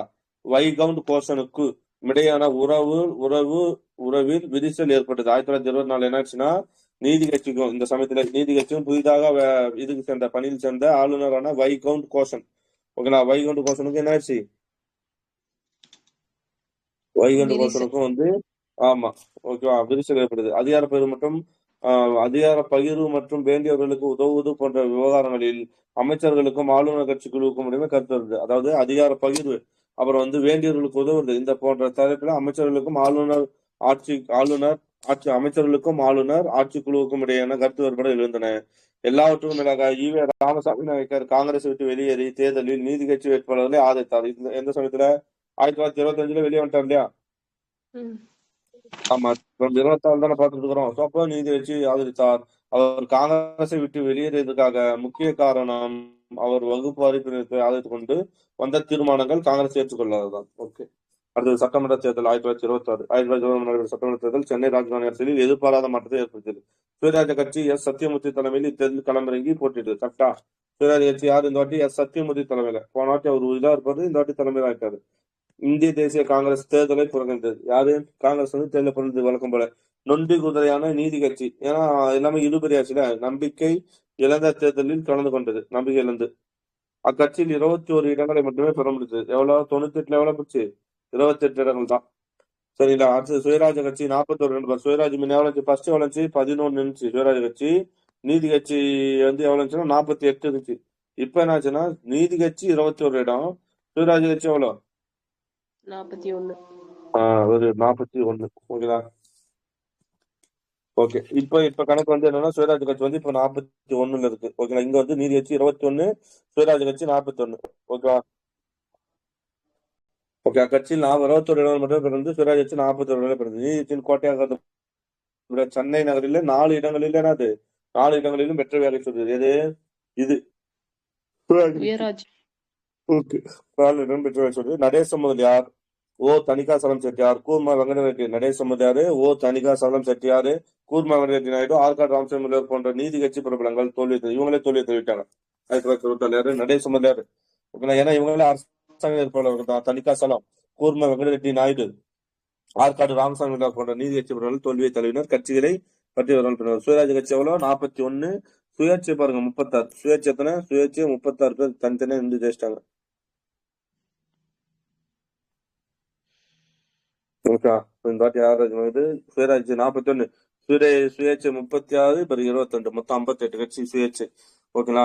அடுத்து வந்து நீதி கட்சி வந்து 21, மொத்தமே 22 தான். நீதி கட்சி 1, நியமன உறுப்பினர் ஒரே ஒருத்தர் தான்.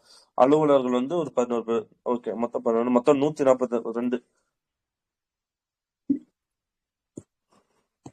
இதுலதான் 7 உறுப்பினர் இன்க்ரீஸ் பண்ணிக்கிறாங்க. ஓகேங்களா? இதுல எத்தனைன்னா 28 இருந்துச்சு, இது வந்து 34 மாறிச்சு. ஓகேங்களா? நியமன உறுப்பினர் வந்து 5 பேர் இதுல தான் இன்க்ரீஸ் பண்ணிருக்காங்க. மொத்தம் 127 பேர் இருந்தாங்களா? 127 பேர்ல ஒரு 5 பேர் இங்கதான் இன்க்ரீஸ் பண்ணிருக்காங்க. சரிங்களா? ஓகே, இது நியமன உறுப்பினர்ல. சரி, இந்த கணக்கு ஓகேவா? மொத்தம் எத்தனைன்னா 36. ஓகே, அதே சாரி 21 வந்து நீதி கட்சி, 41 வந்து சுயராஜ கட்சி. ஓகேங்களா? 36 வந்து என்ன பார்த்தோம்னா அந்த சுயேட்சை. சுயராஜ கட்சியின் சாதனை இந்த வாட்டி என்னென்ன பண்ணுது? சுயராஜ கட்சி 1920 சட்டமன்ற தேர்தலில் பங்கேற்க சுயராஜ கட்சி தமிழ்நாட்டு அரசியலில் புதிய சாதனை பெற்றது. அக்கட்சி தலைவர் எஸ் சத்தியமூர்த்தியும் மற்றொரு பிரமுகரான எஸ் சீனிவாச ஐயங்காரும் புதிய தேர்தல் பிரச்சார உத்தியிலே கையாண்டார். சீனிவாச ஐயங்கார் இங்க போயிட்டாரு. சரி, 2 பேரும் புதிய தேர்தல் உத்தியிலே கையாண்டார். பொதுக்கூட்டம், ஆர்ப்பாட்டம், வீட்டுக்கு வீடு சென்று வாக்கு சேர்ப்பது, பஜனை ஊர்வலம். எப்படி ஜெயிச்சான்னு சொல்ல போறாங்க. சுயராஜ கட்சிக்கு திருவி கல்யாணம் சொன்ன முதலியார். யாரெல்லாம் போறாங்க? சுயராஜ கட்சிக்கு திருவிக்கலாம் சொன்ன முதலியார், மாப்போ சிவனானும் காங்கிரஸ் தலைவர்கள் ஆதரவளித்தனர். ஓகேவா? ஈவேராவின் பிராமண ஆதிக்க குற்றச்சாட்டுக்கு எதிராக பிரச்சாரம் செய்த சுயராஜ கட்சி சென்னை ராஜதானியில் தமிழ் பேசுவோர் அதிகமுள்ள பகுதிகளில் பிராமண அல்லாதோரை வேட்பாளராக நிறுத்தியது. ஓகே, அவங்களே பிளான் பண்ணிட்டாங்க. பிராமண அல்லாதவர்களை தான் கரெக்டா ஜெயிக்க முடியும்னு பிளான் பண்றாங்க. இச்செயலால் ஓரளவுக்கு பிராமண எதிர்ப்பு இயக்கத்தின் முனை மழுங்க செய்தது. வகுப்பு வாரியான உறுப்பினர்கள் எண்ணிக்கை பற்றிய விவரங்கள் அறிமாறு. சரி, அடுத்து இதுதான் தேவையில்ல. அரசாங்கம் சுயராஜ் சுப்பராயன் கட்சியோட ஆட்சி 1928-29. இம்முறை அரசாங்கம் அமைப்பதில் சிக்கல் ஏற்பட்டது. தனி பெரும்பான்மை பெற்ற சுயராஜ கட்சியை ஓகேங்களா VS நரசிம்மராஜுவை ஆட்சி என்ன பண்றாரு? சுயராஜ கட்சி வந்து தனி பெரும்பான்மை பெற்று இல்லையா, யார கூப்பிடுறாங்க? CVS நரசிம்மராஜுவை ஆட்சி அமைக்குமாறு அழைப்பு விடுக்கிறார் ஆளுநர் கோஷன். யார் வந்தது? நம்ம யார் பேர் பார்த்தோம்? ப- கோஷன் தான் சார் பார்த்தோம் கோஷன் லாஸ்டா தான் சார். கோஷம் தான். முழு முழு முழு நீதி பேர் என்ன வரும்? கட்சிக்கும் நடுவுல வந்துட்டு உறவு விஸ்காந்த் விரிசல் விஸ்காந்த் கோஷன்.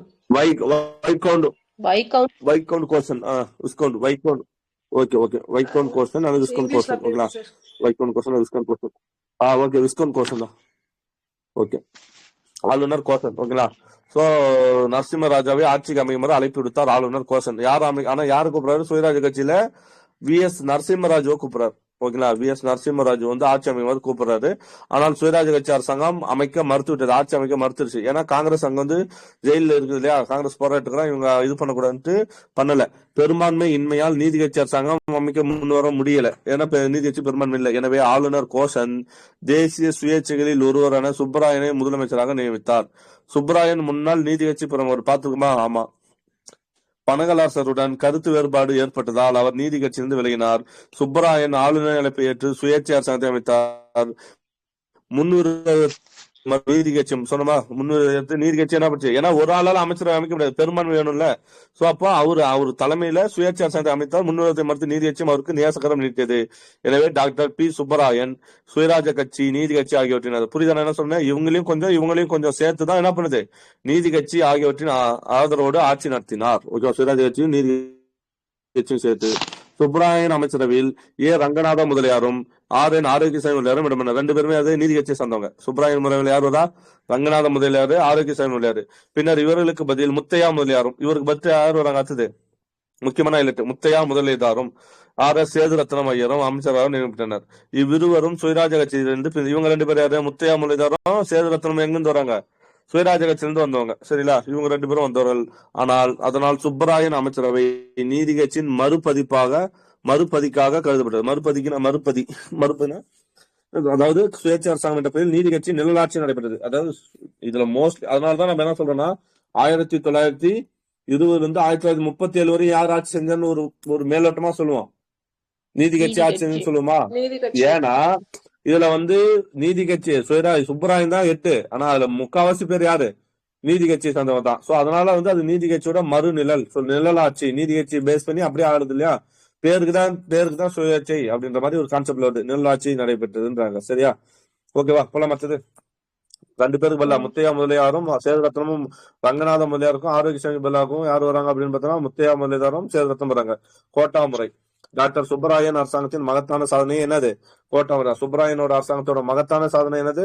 கோட்டா முறை. நீதி கட்சி பிற்பட்டவருக்கும் தாழ்த்தப்பட்டவருக்கும் வகுப்பாரி பிரதிநிதித்துவம் பெற்று தந்தாலும் அதற்கான அறிவியல் பூர்வமான முறையை வகுக்கவில்லை. ஓகே, நீதி கட்சி இடஒதுக்கீடு கொடுத்துச்சு. ஆனா வந்து அறிவியல் பூர்வமான இது இல்ல, பார்முலா இல்ல.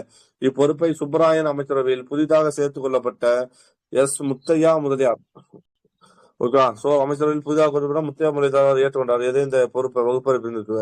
முதலியார் செல்வந்தர், நிலச்சுவந்தர், சட்ட வல்லுநர். அவர் தனது முதலியார் வந்து செல்வந்தர், நிலச்சுவந்தர், சட்ட வல்லுநர். அவர் தனது சட்ட அறிவை பயன்படுத்தி வகுப்பறை பிரதிநிதித்துவ கொள்கையை வெற்றிகரமாக அவர் ஒரு சட்ட வல்லுநர். அதனால சட்ட வல்லுநர்ல வெற்றிகரமாக செயல்படுத்துவதற்கு தேவையான விதிமுறையை வகுத்தார், பார்முலா வகுத்தார். இது முத்தையா முதலியாரின் கோட்டா முறை. அதாவது அந்த பார்முலாவை வகுக்கிறாரு. ஓகே, எந்த இப்ப நம்ம சொல்றோம் இல்லையா கட்டாப் எவ்வளவு வருது அதெல்லாம் சொல்ல முடியாதுன்னா பார்முலா தான். அது மாதிரி பார்முலா வகுக்கிறாரு. முத்தையா முதலியார் வடிவமைத்த கோட்டா முறையின்படி ஒவ்வொரு வகுப்பாருக்கும் எத்தனை இடங்கள் முடிவு செய்யப்படுது. அதன்படி பிராமணர் அல்லாதவருக்கு எத்தனை? 44%. பிராமணர் அல்லாதவருக்கு எத்தனை? நோட் பண்ணுங்க இந்த வெளியே. பிராமணர் அல்லாதவருக்கு 44, முஸ்லிம்களுக்கு 16. ஓகேவா? இதுவே எவ்வளவு? 70 ஆயிடுச்சா? 60 ஆயிடுச்சு. ஓகே, 16. கிறிஸ்தவர்களுக்கு 16, கிறிஸ்தவர்களுக்கு 16. ஓகே, 76. அதுக்கப்புறம் பிராமணர்களுக்கு 16, மொத்தம் 48. ஓகே, 48, 44, 82, 92. ஆங்கிலோ இந்தியருக்கு 16. எத்தனை 16 வருது? ஆதிராவுக்கு 8, 1 முஸ்லிம் 1, 2, 3, 4, 4, 10, 40, 4, 6, 24, 64 ஆச்சு. 64, 44, 80, 64, 44, 98 ஆச்சு. சரி, ஏதோ 8% அதிகமா இருக்கு. சரி வாங்க. ஓகே, முஸ்லிம் எவ்வளவு? அதன்படி பிராமணர்களுக்கு 44, முஸ்லிம்களுக்கு 16, கிறிஸ்துவர்களுக்கு 16, பிராமணர்களுக்கு 16. ஓகே, ஆங்கிலோ இந்தியருக்கு எவ்வளவு? 16. ஆங்கிலோ இந்தியர் தான் கம்மியா வரும், 16. ஆதி திராவிடருக்கு 8. ஓகே, ஆதி திராவிடருக்கு 8 என்ற பங்கீட்டு அளிக்கப்பட்டது. அந்த ஆதி திராவிடர் யாரும் வந்துருவாங்கன்னா பிராமண அல்லாதவர்ல வந்துருவாங்க. அப்ப கணக்கு சரியா போய் பாருங்க. ஓகே, 1, 2, 3, 4 அப்பயும் வரல. சரி, ஆதி திராவிடர் வந்து 8%. 4 கூட்டு பாருங்க எவ்வளவு வருது? 44, 16, 4 16 எவ்வளவு? 4 14 40, 4 6 24, 64, 64 44, 64 44, 108. அதுவே 108 ஆயிடுச்சுல.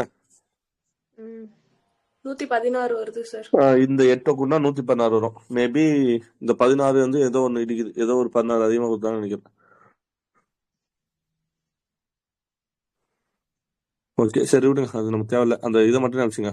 முஸ்லீம் இவளுக்கு பிராமணர்களுக்கு மட்டும் 44, மத்த எல்லாருக்கும் வந்து 16. ஓகேவா? ஆதி திராவிடருக்கு 8.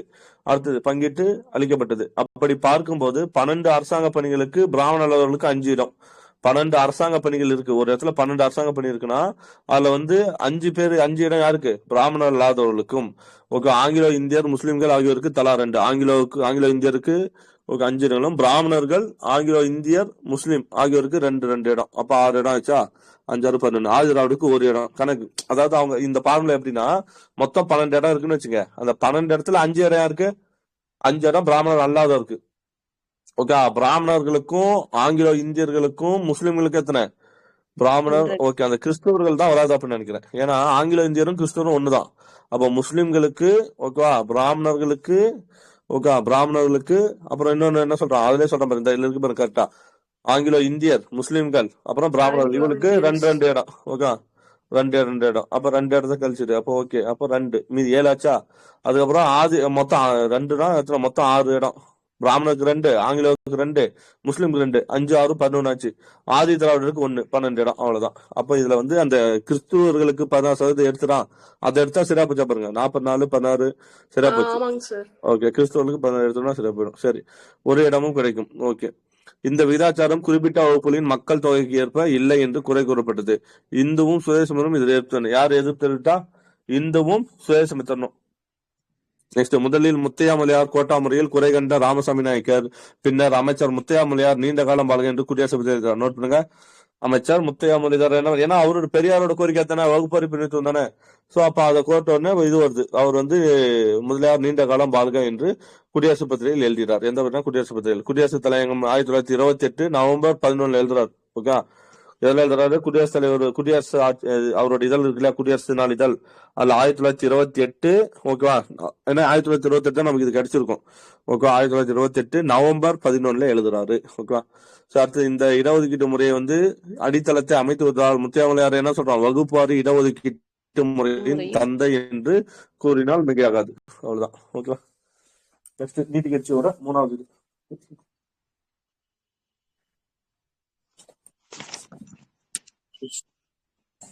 வந்துட்டு இருக்கு.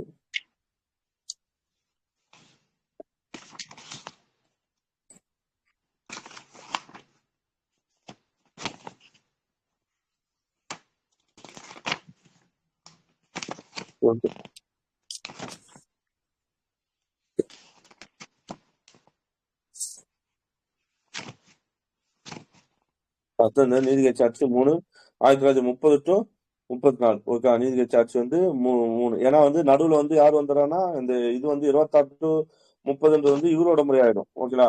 சுப்பராயன் ஆட்சி. ஓகே, அதனால இது நீதி கட்சி ஆட்சி 30 to 34. கொப்பிலி அரசர் வர்றார். 1926 தேர்தல் தோல்விக்கு பிறகு நீதி கட்சியின் சரிவு தொடர்ந்தது. ராமநாயன் என்கிற வந்து 28 இறந்துறார். நோட் பண்ணுங்க, ராமராயன் என்கிற இறந்த பின் 1928 பொப்ளி அரசர் என்ற ராமகிருஷ்ண ரங்கராவ். அப்போ பொப்ளி அரசரோட பேர் என்ன? ராமகிருஷ்ண ரங்கராவ். ஓகேவா? பொப்ளி அரசரோட பேர் என்ன? ராமகிருஷ்ண ரங்கராவ் என்ற நீதி கட்சி தலைவர் பொறுப்பேற்றார். அப்போ ஃபர்ஸ்ட் தியாகராய செட்டி, 2வது வந்து யார் பாக்குறோம், அதான் பிரதம முதலமைச்சரா பார்த்தோம்னா சுப்பராயலு, 2வது பனகலரசர். ஓகே, 3வது வந்து யார் வர்றா அப்படின்னா பொப்ளி அரசர் வர்றாரு. ஓகேங்களா? ராமகிருஷ்ண ரங்கராவ். ஓகே, சுப்பராயனுக்கு ராமகிருஷ்ண ரங்காராவ் அவர்கள் நீதி கட்சி தலைவர் பொறுப்பேற்றார். டாக்டர் சுப்பராயனின் பேச்சை அரசாங்கத்தை நீதி கட்சி தொடர்ந்து ஆகுது. டாக்டர் சுப்பராயனோட சுயேட்சை அதிகாரங்கள் சுயேட்சை அந்த அரசாங்கத்தை நீதி தொடர்ந்து ஆட்சிது. ஆமா, ஏன்னா 30 வரையும் இருக்கும். நீதி கட்சிக்குள் நிலவிய கோஷ்டி பூசல்களை புதிய தலைவரால் தடுக்க முடியல. அக்கட்சி இரண்டுபட்ட வீடாக இருந்தது. 2 வீடா இருந்துச்சு, 2 பட்டா போயிடுச்சு. உலக பொருளாதார மந்தத்தால் தமிழ்நாடு பொருளாதாரம் பெரிதும் பாதிக்கப்பட்டிருந்தது. அந்நிலையில் சட்டமன்ற தேர்தல் நடைபெற்றது. சட்டமன்ற தேர்தல் 1930. இரட்டை ஆட்சியின் கீழ் சட்டமன்றத்துக்கான 4வது தேர்தல் 1930ஆம் ஆண்டு நடைபெற்றது. ஓகே, இரட்டை ஆட்சியில நீதி கட்சி நிலை மிக மோசம் என்றால் அதன் ஆட்சிக்குழுவின் தீர்மானத்தில் 1930 ஜூன் 15 நீதி கட்சியின் கதவுகள் யாருக்கு திறந்துவிடப்பட்டது? பிராமணனுக்கு திறந்துவிடப்பட்டன. நோட் பண்ணுங்க, எப்ப வந்து பிராமணர்களுக்கு தொண்டு விடுறாங்க? 1930 ஜூன் 15. ஓகே, என்ன புரியுதா? ஏன்னா வந்து ரொம்ப வீக்கா இருக்கும், இப்படியே போனா ரொம்ப வீக்கா இருக்கும் அப்படின்னு சொல்லிட்டு என்ன சொல்றாங்கன்னா, நம்ம இதுல பண்ணணும், பிராமணர்ல சேர்த்து சொல்லிட்டு பிராமணர்ல எப்ப சேர்த்துறாங்க? 1930 ஜூன் 15. ஓகேவா? நீதி கட்சியின் கதவுகள் பிராமணர்களுக்கு திறந்துவிட்டன. இதன் நோக்கம் காங்கிரசின் ஆதரவோடு ஆட்சியை பிடிக்க வேண்டும் என்பதுதான். காங்கிரஸோட ஆதரவோடு என்ன பண்ணும்? ஆட்சியை பிடிக்க வேண்டும் என்பதுதான். அரசியலில் மார்க்கத்தை விட முடிவுதான் முக்கியம். நம்ம அரசியல்ல மார்க்கம், ஏன்னா இந்த கட்சி தொடங்கப்பட்டது எதுக்காக? பிராமண அல்லாதவர்கள் நலனை பாதுகாப்பு தானே. ஆனா பிராமணர்களே இப்ப சேர்த்துறான்ட்டாங்க. சோ அப்ப அரசியல் மார்க்கத்தை விட முடிவு தான் முக்கியம். இதுதான் அரசியல். அரசியல் எப்படி வேணாலும் மாறும். ஓகேவா? அன்னையிலிருந்து இன்னைக்கு வரை எப்படி வேணாலும் மாறுது. மாறுறதை விட இப்போ ஒரு கட்சி இன்னொரு கட்சி திட்டிகிட்டே இருக்கும். ஆனா திடீர்னு என்ன பண்ணுவாங்க? அடுத்தது அவங்ககிட்ட வந்து கூட்டணி அமைச்சிருவாங்க. கூட்டணி அமைச்சோன்னா அந்த கட்சி என்ன ஆயிடும்? 2 பேரும் நல்ல கட்சியா மாறிடும். அந்த மாதிரி தானே இது. வாஷிங் மிஷின் மாதிரி தான். அதான் துணி துவைக்கும் இயந்திரம் மாதிரி தான். நேற்று வரையும் அவன் குற்றவாளி ஊழல்வாதியா இருப்பான். அவன் திடீர்னு போய் இங்க சேர்ந்துட்டானே என்ன ஆயிடுவான்? அந்த கட்சி அவன் நல்லவனா மாறிடுவான். அந்த மாதிரி தான் அரசியல் மார்க்கத்தை விட முடிவுதான் முக்கியம். 1929 நடைபெற்ற லாகூர் மாநாட்டு தீர்மானத்தின்படி காங்கிரஸ் தேர்தலில் கலந்து கொள்வதில்லை என்ற முடிவு செய்யப்பட்டது. மீண்டும் என்ன பண்ணுச்சு? 1929 லாகூர் காங்கிரஸ் மாநாட்டிலே முடிவு செய்யப்பட்டது. இந்த முடிவின்படி தமிழ்நாடு காங்கிரஸ் சட்டமன்ற தேர்தலை புறக்கணித்தது. அது மட்டுமல்ல, சத்தியமாத்தி உள்ளிட்ட 17 சட்டமன்ற உறுப்பினர்களும் பதவியில் ஆல்ரெடி பதவியில் இருக்கக்கூடிய சத்தியமூர்த்தி உள்ளிட்ட 17 சட்டமன்ற உறுப்பினர்கள் என்ன பண்ணாங்க? பதவி விலகிட்டாங்க. ஏன்னா 1929 மீண்டும் அந்த மாதிரி ஒரு தீர்மானம் கொண்டு வந்ததுனால. ஓகேவா? அப்போ எனினும் சாமி வெங்கடாச்சலம், அதாவது இப்ப வந்து யாரு வரலன்னா இவங்களும் வரல, சுயராஜ கட்சியும் சரியா இது பண்ணல, பதவி விலகிட்டாங்க. சாமி வெங்கடாச்சலம், ஆர்கே சண்முகம் செய்ய போன்ற காங்கிரஸ் பிரமுகர்கள் இத்தேர்தலில் சுயேட்சையாக போட்டிட்டாங்க. யாரு? சாமி வெங்கடாச்சலமும் ஆர்கே சண்முகம் செட்டியாரும். ஆர்கே சண்முகம் செட்டி இல்லையா, முதல் நிதியமைச்சர், அவரும் 2 பேரும் வந்து காங்கிரஸ் பிரமுகர்கள் இத்தேர்தலில் சுயேட்சையா காங்கிரஸ் சார்பா போட்டியில்லை.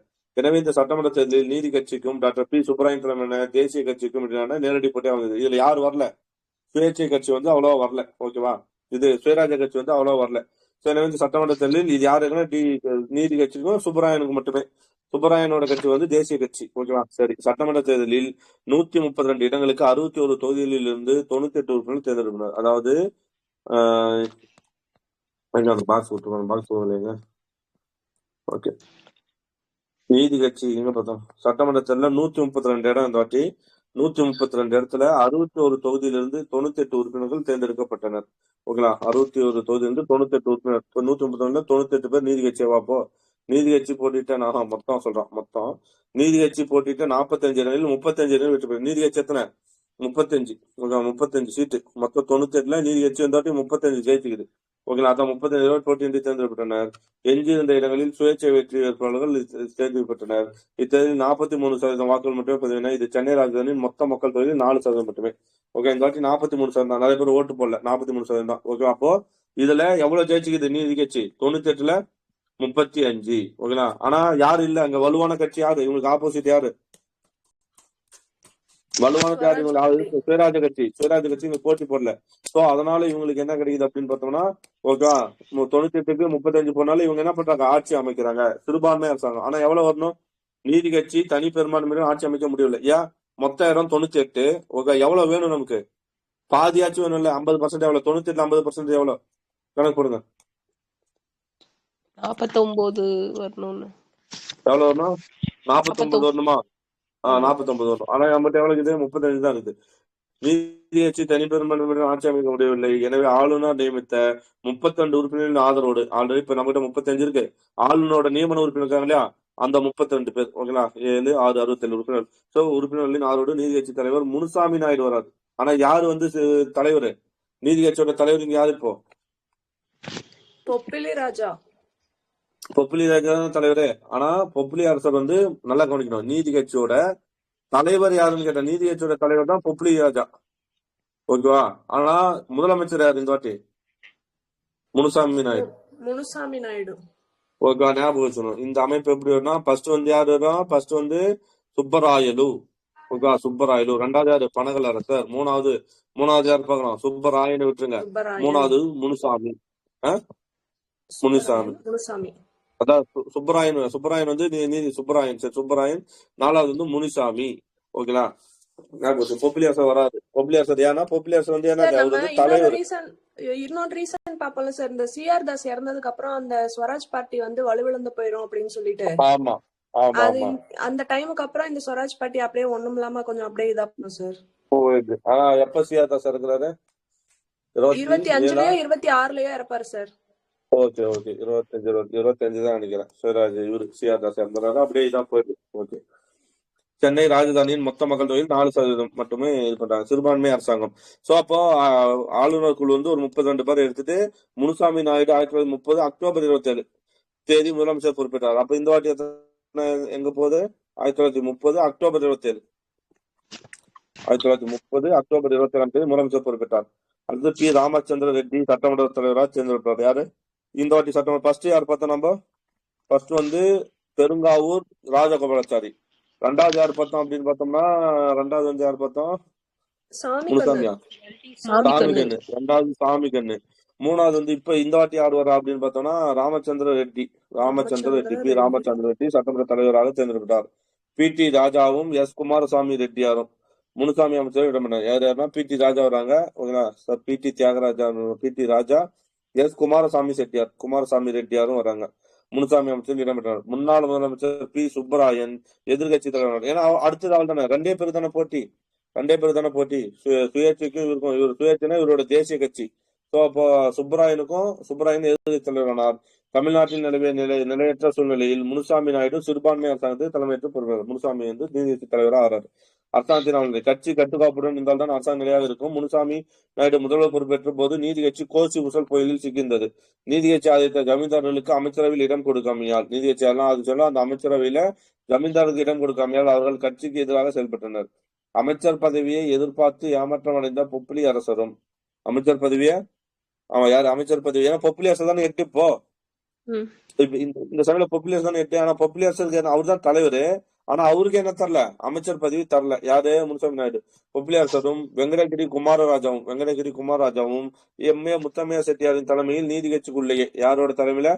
எம்.ஏ. முத்தையா செட்டியார் இருந்தார் இல்லையா முன்னாடி? சுப்பராயன் தலைமையில் இருந்தாலே எம்.ஏ. முத்தையா செட்டியார். அவருக்கும் அரசாங்கம் வரல. சோ அதனால முத்தையா செட்டியாரின் தலைமையில் நீதி கட்சிக்குள்ளேயே ஒரு இஞ்சி குழுவை உருவாக்கினார். இஞ்சி குழுன்னா என்ன அர்த்தம்? இஞ்சிதான் அவங்களுக்குள்ளே அவங்களை எதிர்க்கிற மாதிரி ஒரு குழு. சரிங்களா? யாரை எதிர்க்கிற மாதிரி?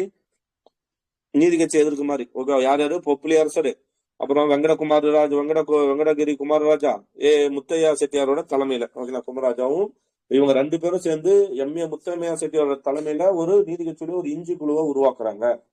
முதலமைச்சர் முனுசாமி நாயுடு நெருக்கடியிடையே மக்களின் பொருளாதார நெருக்கடியை சமாளிப்பதில் முனைப்புடன் ஏற்பட்டார். அரசாங்கத்தின் வருவாய் இழப்பை சரிவருவாக நிலவரியை உயர்த்தினார். நிலவரி உயர்வு குலை கூட்டில் கைவிட்டது போலாற்று. நிலவரி உயர்வால் பாதிப்பட்ட ஜமீன்தார்களும் நிலச்சோந்தார்களும் முதலமைச்சர் எதிராக போர்க்கொடி உயர்த்தினர்.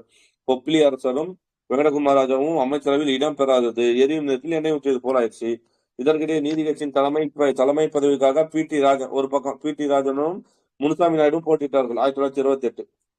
ஓகே. 1928 யார் போட்டிட்டா? பிடிஆர் பழனிவேல் தியாகராஜன் அவங்க தாத்தா. அவர்தான் பி.டி. ராஜா. ஓகேங்களா சார்? பி.டி. தியாகராஜா இருக்கிறதுல அவரே அவங்களோட பையன் தான் பி.டி. ராஜா வரும்னு நினைக்கிறேன். ஓகேங்களா சார்? பி.டி. ராஜா. ஓகே. பி.டி. ராஜனும் முனுசாமி நாயுடும் போட்டிட்டாங்க. பி.டி. ராஜா கரெக்ட். ஆமாமா, பி.டி. ராஜனா அவர்தான் மதுரை நினைக்கிறது. ஓகே. பி.டி. ராஜாவும் முனுசாமி நாயுடும் போட்டிட்டாங்க 2 பேரும். நீதி தலைமை யார் இருந்தாரா? பொப்பிலியாசர் இருந்தார்ல. பொப்பிலியாசருக்கு அப்புறம் மீண்டும் இது நடக்குது, தலைவர் பதவிக்கு இது நடக்குது. அதுல 2 பேரும் போட்டிடுறாங்க. யார் 2 பேரும் போட்டிடுறா? பி.டி. ராஜன், முனுசாமி நாயுடு 2 பேரும் போட்டிடுறாங்க. 1922 2 பேரும் போட்டி போறாங்க. இப்போட்டியில் முனுசாமி நாயுடு வெற்றி பெறார். முனுசாமி நாயுடு ஆல்ரெடி என்னவா இருக்காரு? முதலமைச்சராக இருக்காரு. பிளஸ் வந்து நீதி கட்சியோட தலைவராகவும் ஆயிட்டாரு. முனுசாமி நாயுடு கட்சி தலைவராகவும் முதலமைச்சராகவும் இருந்த போதிலும் அவரால் கட்சியின் கட்டுக்கோப்பையும் மாகாண நிர்வாகத்தையும் திறமையாக கையாள முடியவில்லை. நீதி கட்சி ஆண்டு மாநாட்டை 3 ஆண்டு காலம் கூட்டாமல், ஆண்டு மாநாடு வருஷம் கூட்டவில்லை, அது வந்து 3 ஆண்டு கூட்டாமல் என்ன பண்றாரு? நிலைமையை சமாளித்தார். 3 ஆண்டு கூட்டாமலே. எனினும் உட்கட்சி இஞ்சி குழு 1932 அக்டோபர் மாதம் நடைபெற்ற 12வது ஆண்டு மாநாட்டில் முனுசாமி நாயுடுக்கு பதில் பொப்பிலி அரசரை கட்சி தலைவராக தேர்ந்தது. ஓகேங்களா? இப்படிதான் பொப்பிலி அரசர் வர்றாரு. முனுசாமி நாயுடுக்கு பதிலாக யாரு கொண்டு 1932 அக்டோபர் மாதம் நடைபெற்ற. ஓகே. அப்படியே போயிட்டு இருக்கு. ஒரு 3 வருஷமா நடத்தல. எப்போ? 1930, 31, 32வது வருஷம் மட்டும் நடக்குது. அதுல யாருன்னா அக்டோபர் மாசம் நடைபெறுது 12வது ஆண்டு மாநாடு. ஏன்னா 1920 இருந்து ஸ்டார்ட் ஆகுதா நீதி கட்சி. 1920 இருந்து ஆட்சி அமைதியில 32 12வது ஆண்டு மாநாட்டில் முனுசாமி நாயுடுக்கு பதில் யார் வரா? பொப்பிலி அரசர் வந்து இந்த இஞ்சி குழு வந்து இது பண்ணுது. இஞ்சி குழு. ஓகே. பொப்பிலி அரசர் 1932 நவம்பர் 5ஆம் தேதி முதலமைச்சர். அடுத்தது சார் கட்சி ஃபர்ஸ்ட் வந்து 25 வரைக்கும் தியாகராயரா சார்? 25 வரைக்கும் தியாகராயர்.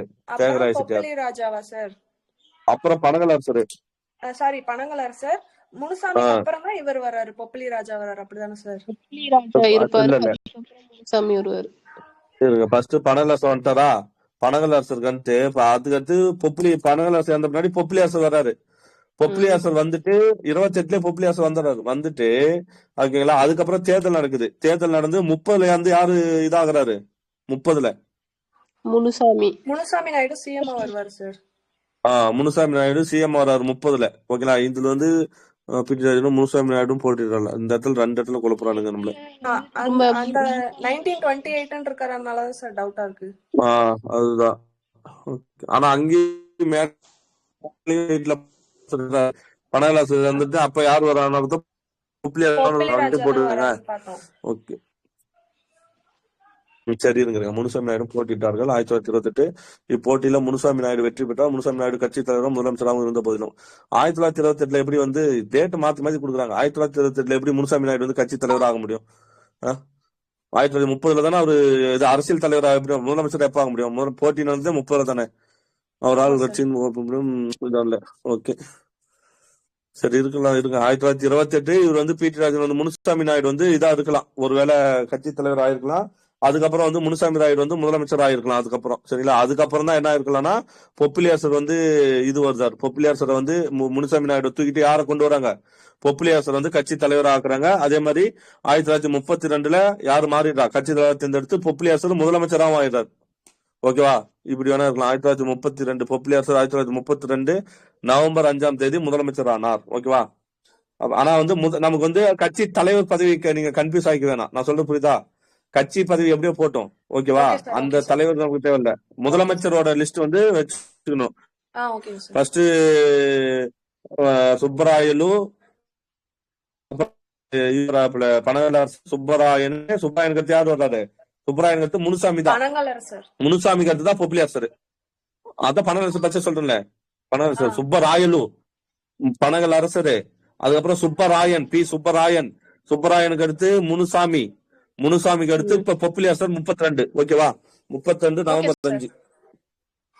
பொப்பிலியாசர் 32 நவம்பர் 5. பொப்பிலியாசர் 32 நவம்பர் 5. பொப்பிலியாசரோட இயற்பெயர் என்ன? ராமகிருஷ்ண ரங்காராவ். ராமகிருஷ்ண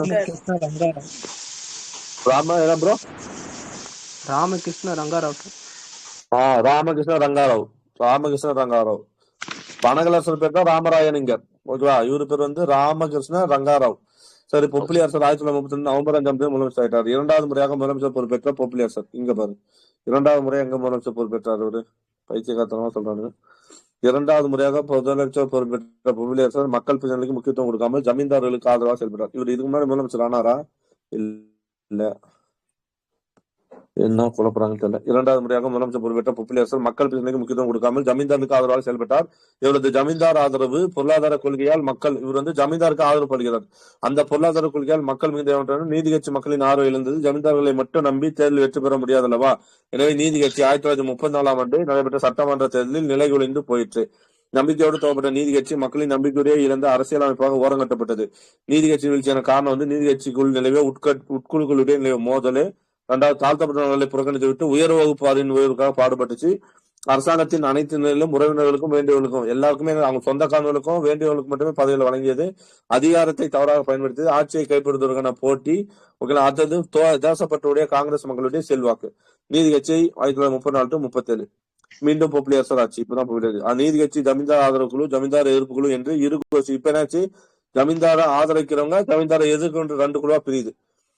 பொப்பிலியாசர் மக்கள் நிலையை பற்றி கவலைப்படாமல் தனது ஜமீன்தார் ஆதரவு பொருளாதார கொள்கையை தொடர்ந்து பின்னர் அவர் ஜமீன்தாரை ஆதரிக்கிறார். இதற்கிடையே 1930-31 மேற்கொள்ளப்பட்ட உப்பு சேதாரம் மற்றும் ஒத்துழைமை இயக்கத்தில் தமிழ்நாட்டில் காங்கிரஸ் மீது மக்களுக்கு மரியாதையும் நம்பிக்கை அதிகரித்தது. இரட்டை ஆட்சியை தொடர்ந்து எதிர்த்து வந்த சுயராஜ கட்சி சத்தியமூர்த்தியின் திறமையான தலைமையில் கீழ் தேர்தலில் கலந்து கொள்ள தயாராக இருந்தது. இப்ப என்ன பண்றாங்க? மீண்டும் 29 கலந்து கொள்ள. ஓகேவா, இப்ப கலந்துக்கிறாங்க. இந்நிலையில் நீதி கட்சி தன் செல்வாக்கை பெருக்கிக் கொள்ள 2 முக்கிய முடிவு. இப்பதான் 2 முக்கிய முடிவு. 1, நீதி கட்சியில் பிராமணர்களை உறுப்பினர்களாக சேர்த்துக் கொள்ளல். ஓகேவா, ஃபர்ஸ்டே பண்ணாங்க. எப்போ? 1930 ஒரு இதுல சொன்ன 1930 ஜூன் 15 ஜனவரி 15 ஜூன் 15 சார். ஜூன் 15 ஜூன் 15 ஆமா, யாரோட இதுல கொண்டு வருவாங்க? முனுசாமி இதுல கொண்டு வந்துரும் இல்லையா? அதான் சட்டமன்ற தேர்தல். ஜூன் 15. ஓகேங்களா? 4வது தேர்தல் 30ஆம் ஆண்டு ஆட்சி உரிமை திருமணம் 1930 ஜூன் 10 நீதி கட்சி பிராமணர்களுக்கு திறந்து விடப்பட்டன. ஓகே, அது ஓபன் பண்ணிவிட்டேன். ஆனா இந்த வருஷம் என்னன்னா ஒரு 2 தீர்மானமே கொண்டு வராங்க. 2 முக்கிய முடிவுகள். ஒன்னு, நீதியத்துல பிராமணர்கள் உறுப்பினர்களை சேர்த்துக் கொள்ளுதல். இன்னொன்னு, சுயமரியாதை இயக்கத்தை வெற்றிகரமாக நடத்தி கொண்டிருந்த பெரியார் என்ன பண்ணும்? பெரியாரோட ஆதரவு பெறணும். சரிங்களா? அப்ப வந்து சுயமரியாதை இயக்கம் போயிட்டு இருக்கு இல்லையா 1925ல. சோ பெரியாரோட ஆதரவு பெறணும். இன்னொன்னு வந்து நீதியத்துல பிராமணரோட உறுப்பினர்களை சேர்த்துக் கொள்ளணும். இதுதான் ஈரோடு திட்டத்தை ஏற்றுக்கொண்டு அவரின் ஆதரவை பெற்றது. ஓகேங்களா? நீதி கட்சினா வந்து பெரியாரோட ஈரோடு திட்டத்தை ஏற்றுக்கொண்டு அவரின் ஆதரவு, ஈரோடு திட்டத்தை அக்செப்ட் பண்ணிட்டாங்க. அதனால பெரியாரும் ஆதரவு கொடுக்குறாரு. ஓகேவா? சரி, ஈரோடு திட்டத்தின் முக்கிய கூறுகளான அத்தியாவசிய ஈரோடு முக்கியம் என்னது? ஈரோடு திட்டம் சோசியலிசம். ஓகேங்களா? பெரியாரோட திட்டமும் சோசியலிச திட்டமும் வரும். அத்தியாவசிய தொழில்களை நாட்டு உடைமையாக்கணும். ஓகே, சோசியலிசம் அதுதான். தொழில்கள் முதலாளித்துவம் ஆகணுமா, நாட்டு உடைமையாக்கணும். அனைவருக்கும் ஆயுள் காப்பீடு திட்டத்தை விரிவுபடுத்தணும். ஓகே, மது விலக்கு கொள்கையை கடைபிடிக்கணும். அனைவருக்கும் கட்டாய இலவச கல்வி அளிக்கணும். தீண்டாமை ஒழிப்பு. அனைவருக்கும் வகுப்பாரி பிரதிநிதித்துவ முறையை முறைப்படுத்தணும்.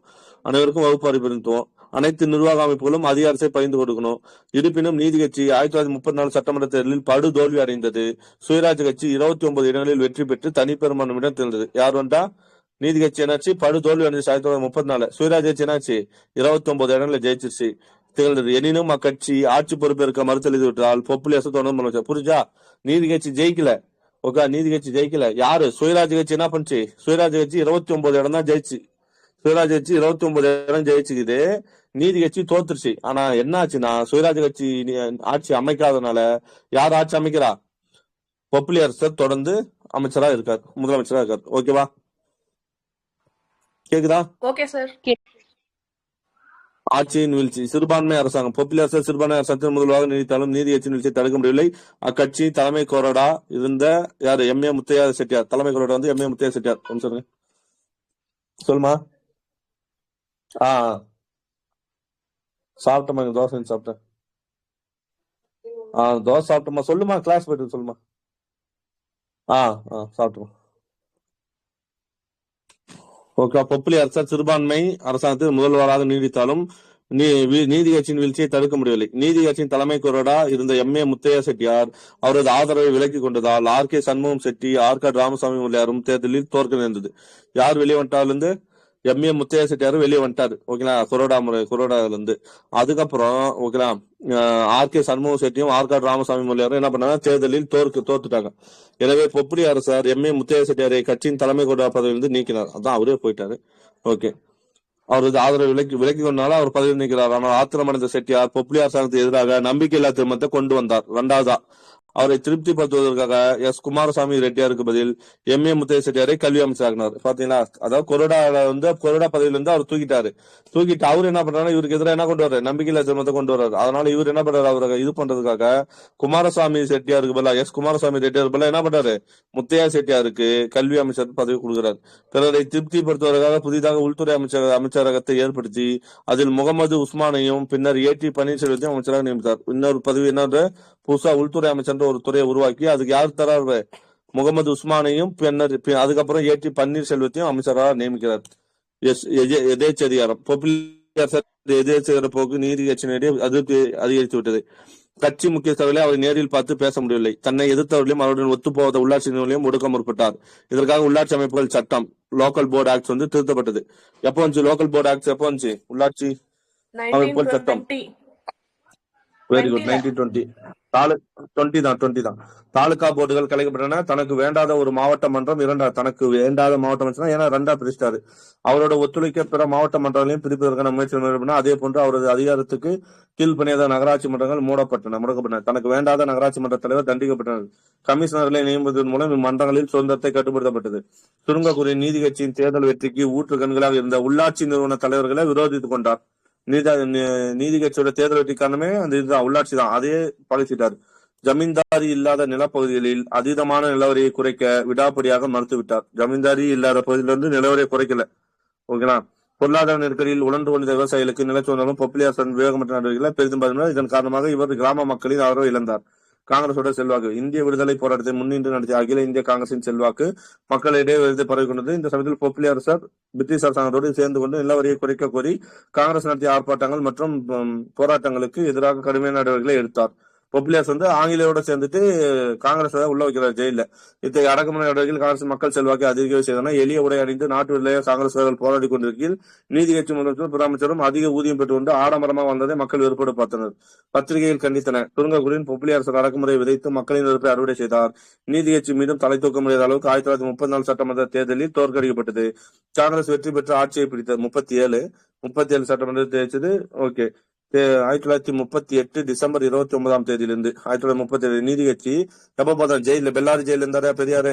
1938 டிசம்பர் 29ஆம் தேதியிலிருந்து 1944 ஆகஸ்ட் 27. ஏன் ஆகஸ்ட் 24 வரை வராது வரை பெரியாரின் தலைமையின் கீழ் செயல்பட்டது. திராவிட கட்சி ஆரம்பிப்பாங்களா சார்? அப்ப அது அப்படியே திராவிட கழகமா மாறிடும். பெரியார் தனியாக திராவிட கழகத்தை தோற்றுவித்த பின்னர் ஓகே, அதாவது திராவிட கழகமா மாறிடும். ஆனா அதுக்கப்புறமும் நீதி கட்சி தொடங்கும்.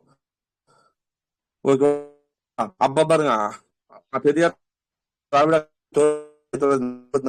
நீதி கட்சி பி ராமச்சந்திர செட்டியின் தலைமையில் கீழ் பி ராமச்சந்திர ரெட்டி 1944. புரியுதா? பெரியார் வந்து நீதி கட்சி தலைவர் ஆறாரு. அது அப்புறம் பின்னாடி என்னவா பிரிச்சிடறாருன்னா திராவிட கழகமா பிரிச்சுட்டு போயிட்டாரு. சரிங்களா? மீண்டும் நீதி கட்சி வந்து பழைய நீதி கட்சி அப்படியே தொடருது. அது யாரோட தலைமையில ராமச்சந்திர ரெட்டி 44 55. அதுக்கப்புறம் பி டி ராஜன் தலைமையில 45 to 57 வரைக்கும் நீதி உறுப்பினர்கள் பார்த்தோம் சார். ஆமா, சட்டமன்ற உறுப்பினர்கள் முதல்ல வந்து வெங்காவூர் பெருங்காவூர் ராஜகோபாலாச்சாரி, அடுத்து ரெண்டாவது வந்து எல்டி சாமிக்கண்ணன், அந்த மூணாவதா பார்த்தோம் 1934 அந்த ராமச்சந்திர ரெட்டி தான் அங்க வந்து சட்டமன்ற உறுப்பினரா இருந்திருப்பாரு. ஓகே, ராமச்சந்திர ரெட்டி தான் இதுல பாத்துறோமா? ஓகே, ராமச்சந்திர ரெட்டி தான் பொப்பிலியர்ஸ் மீண்டும் வரும்போது முனுசாமி நாயுடு வரும்போது இருக்கிறது இப்ப ராமச்சந்திர ரெட்டி. அவர் தான் வந்து எப்போ வர்றா 45 to 44 to 45 இருக்காரு. பி டி ராஜன் வந்து அதே மாதிரி பி டி ராஜன் மேல பார்த்தோம். பி டி ராஜன் வந்து 45 to 57. ஓகேங்களா? பி டி ராஜன் வந்து 45 to 57 வரையும் பெயரளவுக்கு நீடிச்சு, ஒரு பெயரளவுக்கு நீடிச்சு. அதன் பின் நீதி கட்சி தமிழ்நாட்டு அரசியல்வாதியிலிருந்து மறந்துச்சு. அது அப்புறம் தான் அண்ணா வந்துட்டாரு, அப்படியே வந்துச்சு. ஓகே, அவ்வளவுதான். சர்ச்சைக்குரிய கொள்கைகள். பிராமணர் கொள்கை. நீதி கட்சி பிராமணர் எதிர்ப்பு அமைப்பா? நீதி கட்சி பிராமணர் கொள்கை துவக்கத்திலிருந்தே தெளிவில்லாமல் இருந்தது. டாக்டர் டி எம் நாயர் மட்டுமே ஆதிகால ஆரியர்கள் தூங்கும் போது திருவிழை போறவர்கள் என்று யாரும் சொல்றாரு? பிராமணர்கள் சொல்றாரு. ஆரியர் களமும் திராவிட களமும் இருவேறு களம்ன்றார். பொதுவாக நீதி கட்சி தலைவர்கள் அரசாங்க பதவிகளில் பிராமணர் ஆதிக்கத்தை எதிர்த்தார்களே என்று பிராமணர்களை விரோதிக்கல. நீதி கட்சி துவக்கப்பட்ட போது தோற்றதுக்கான காரணம் பிராமண கொள்கை. 1926 தோல்விக்கு பிறகு பிராமணர்களின் ஆதரவை பெறுவதற்காக முயற்சி கொண்டது. 29 அக்டோபர் மாதம் நீதி கட்சியின் செயற்குழு கூட்டத்தில் இதற்காக நிறைவேற்றப்பட்ட தீர்மானம் பின்னர் நெல்லூரில் கூடிய 11வது கட்சி மன்றத்தில் நிறைவேற்றப்பட்டது. முனுசாமி நாயுடு, பாட்ரோ போன்ற நீதி கட்சி தலைவர்கள் இத்தீர்மானத்தில் ஆர்வமாக இருந்தனர். ஆனால் பெரியார், ஈவேரா, ஆர் கே சண்முக செட்டியார் போன்றோர் இப்போக்கை கடுமையாக எதிர்த்தனர். அதான் சொல்றேன். சும்மா 1999 கூடிய நீதி கட்சியின் செயற்குழு கூட்டத்தில் தான் பிராமணர்களை சேர்க்க இதற்காக நிறைவேற்றப்பட்ட தீர்மானம் பின்னர் நெல்லூரில் கூடிய 11வது கட்சி மாநாட்டில் நிறைவேற்றப்பட்டதுன்றாங்க.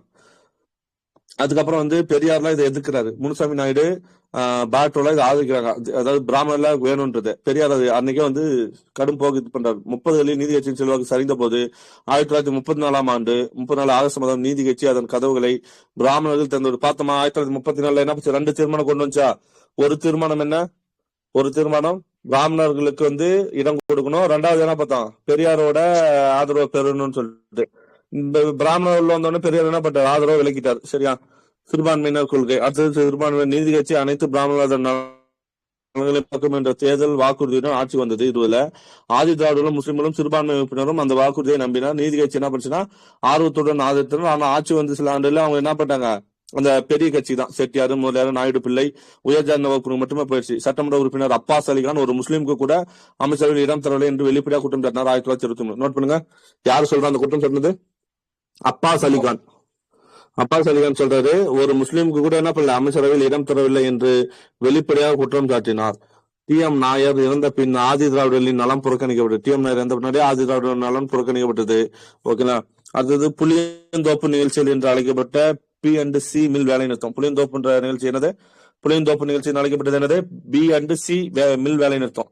ஓகேங்களா? பிராமணர் அல்லாத உயர் வகுப்பாருக்கும் பிராமணர் அல்லாத உயர் வகுப்பாருக்கும் ஆதி திராவிடருக்கும் இடையே பெரும் பிளவை ஏற்படுத்தது. அதாவது 2 பேருமே பிராமணர் அல்லாதவங்க தான். ஆனா அதுல பிராமணர் அல்லாதவங்க உயர் வகுப்பு ஆதி திராவிடர்களுக்கு இடையே என்னாச்சு? பெரும் பிளவு ஏற்பட்டுச்சு. எது? புளியந்தோப்பு நிகழ்ச்சிகள் என்று அழைக்கப்பட்ட என்னது? B&C மில் வேலை நிறுத்தம். BC வேலை நிறுத்தம் வந்து பிராமணர் இல்லாம இருக்கக்கூடிய உயர் சாதிக்கும் ஆதி திராவிடருக்கும் இடையே பிரச்சனை ஏற்பட்டுச்சு. சுருங்கக்குரியின் சென்னை ராஜதானி சிறுபான்மையினர் மலையை எதிர்பார்த்து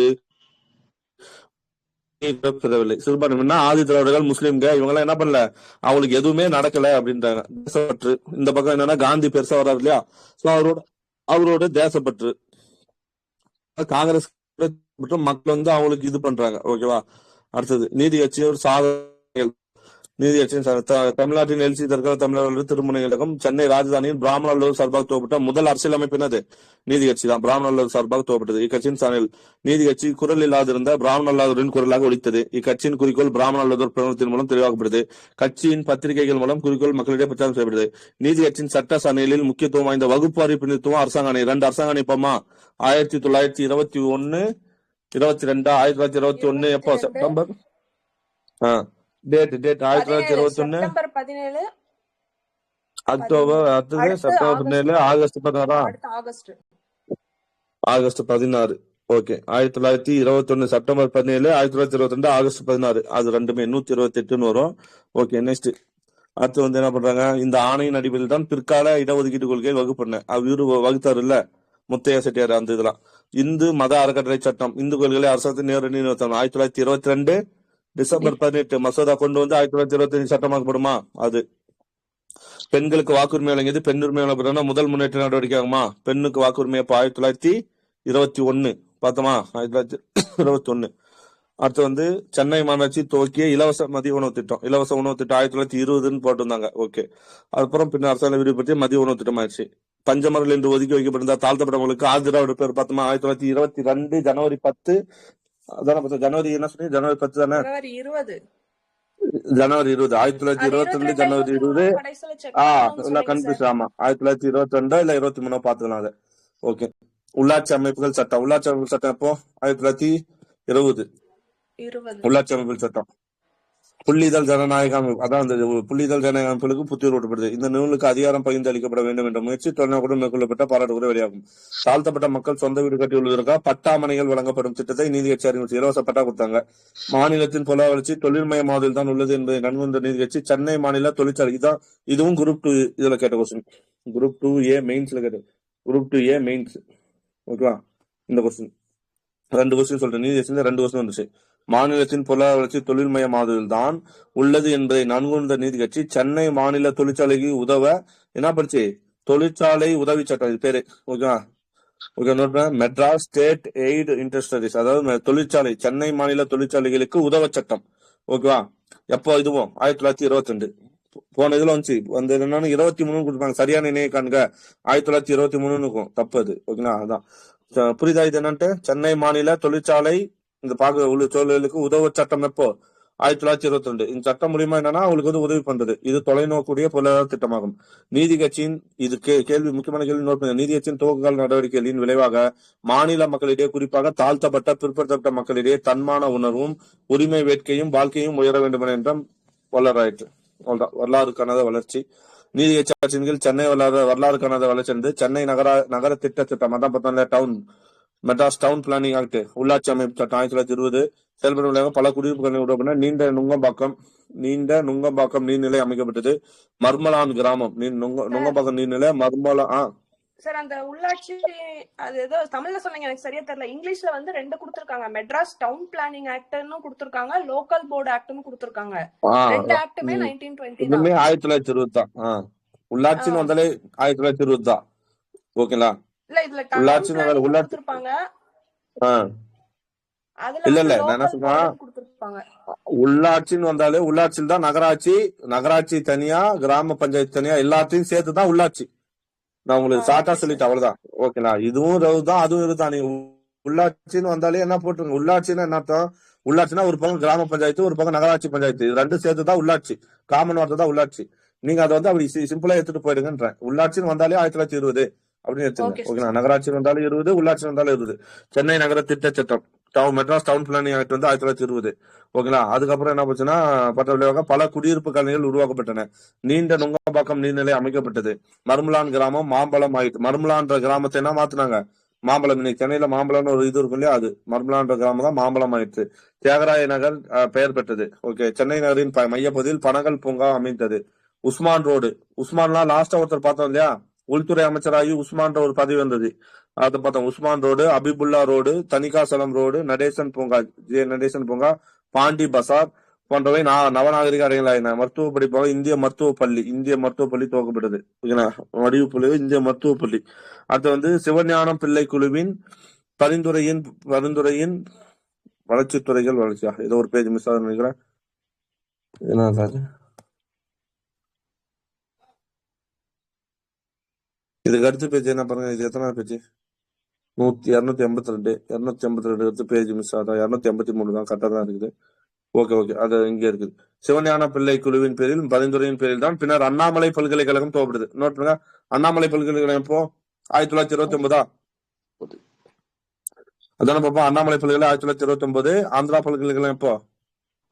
ஆந்திரா 25. அப்ப 26 1926. அண்ணாமலை பல்கலைக்கழகம் 29, ஆந்திரா 26. அண்ணாமலை பல்கலைக்கழகத்தை யாரோட பரிந்துரைப்படி துவக்கப்பட்டதுன்னா சிவஞான பிள்ளை குழு 1926 மார்ச் 22. 1926 மார்ச் 22 நோட் பண்ணிக்க. 1926 மார்ச் 22 சிவஞான பிள்ளை குழுவோட பரிந்துரை 1926 மார்ச் 22. ஓகேவா? அவ்வளவுதான். இதுல தமிழ்நாட்டின் வளர்ச்சி துறைகளின் வளர்ச்சி. தமிழ்நாட்டில் ஒதுக்கப்பட்ட துறைகள் சொல்லி 2 வருது. தமிழ்நாட்டில் இரட்டை ஆட்சி காலம் முழுவதும் நீதியட்சி ஆக்கிரமித்துக் கொண்டது. இரட்டை ஆட்சியின் கீழ் நிர்வாக பொறுப்புகள் இருக்குள்ள பிரித்து கொடுக்கப்பட்ட துறைகள் ஒதுக்கப்பட்ட துறைகள்.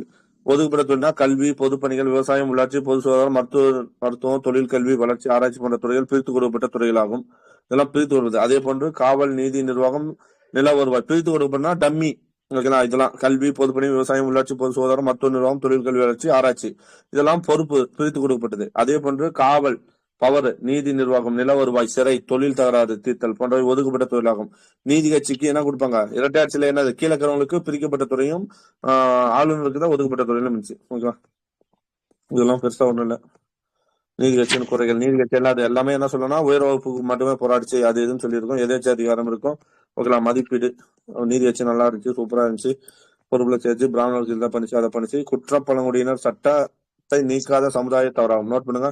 நீதி கட்சி சில பிராமணர் இல்லாத சமூகத்தினரை குற்றவாளிகளாக்க அந்த குற்றப்பரம்பரை சட்டம் இல்லையா, அந்த குற்றப்பரம்பரை சட்டத்தை அது நீக்காதது சமுதாய தவறாகும் சொல்றாங்க. ஓகேவா? வேற ஒண்ணும் இல்ல. இன்னொன்னு சொல்றாங்க, தேர்தலில் தோல்வியை சந்திக்க விரும்பாத நீதி கட்சி பிராமணர்களிடையே கட்சி உறுப்பினர்களாக சேர்த்து கொண்டது. அது சந்தர்ப்பவாத அரசியல். நீதி கட்சி வகுப்பாரி பிரதிநிதித்துவ கொள்கையை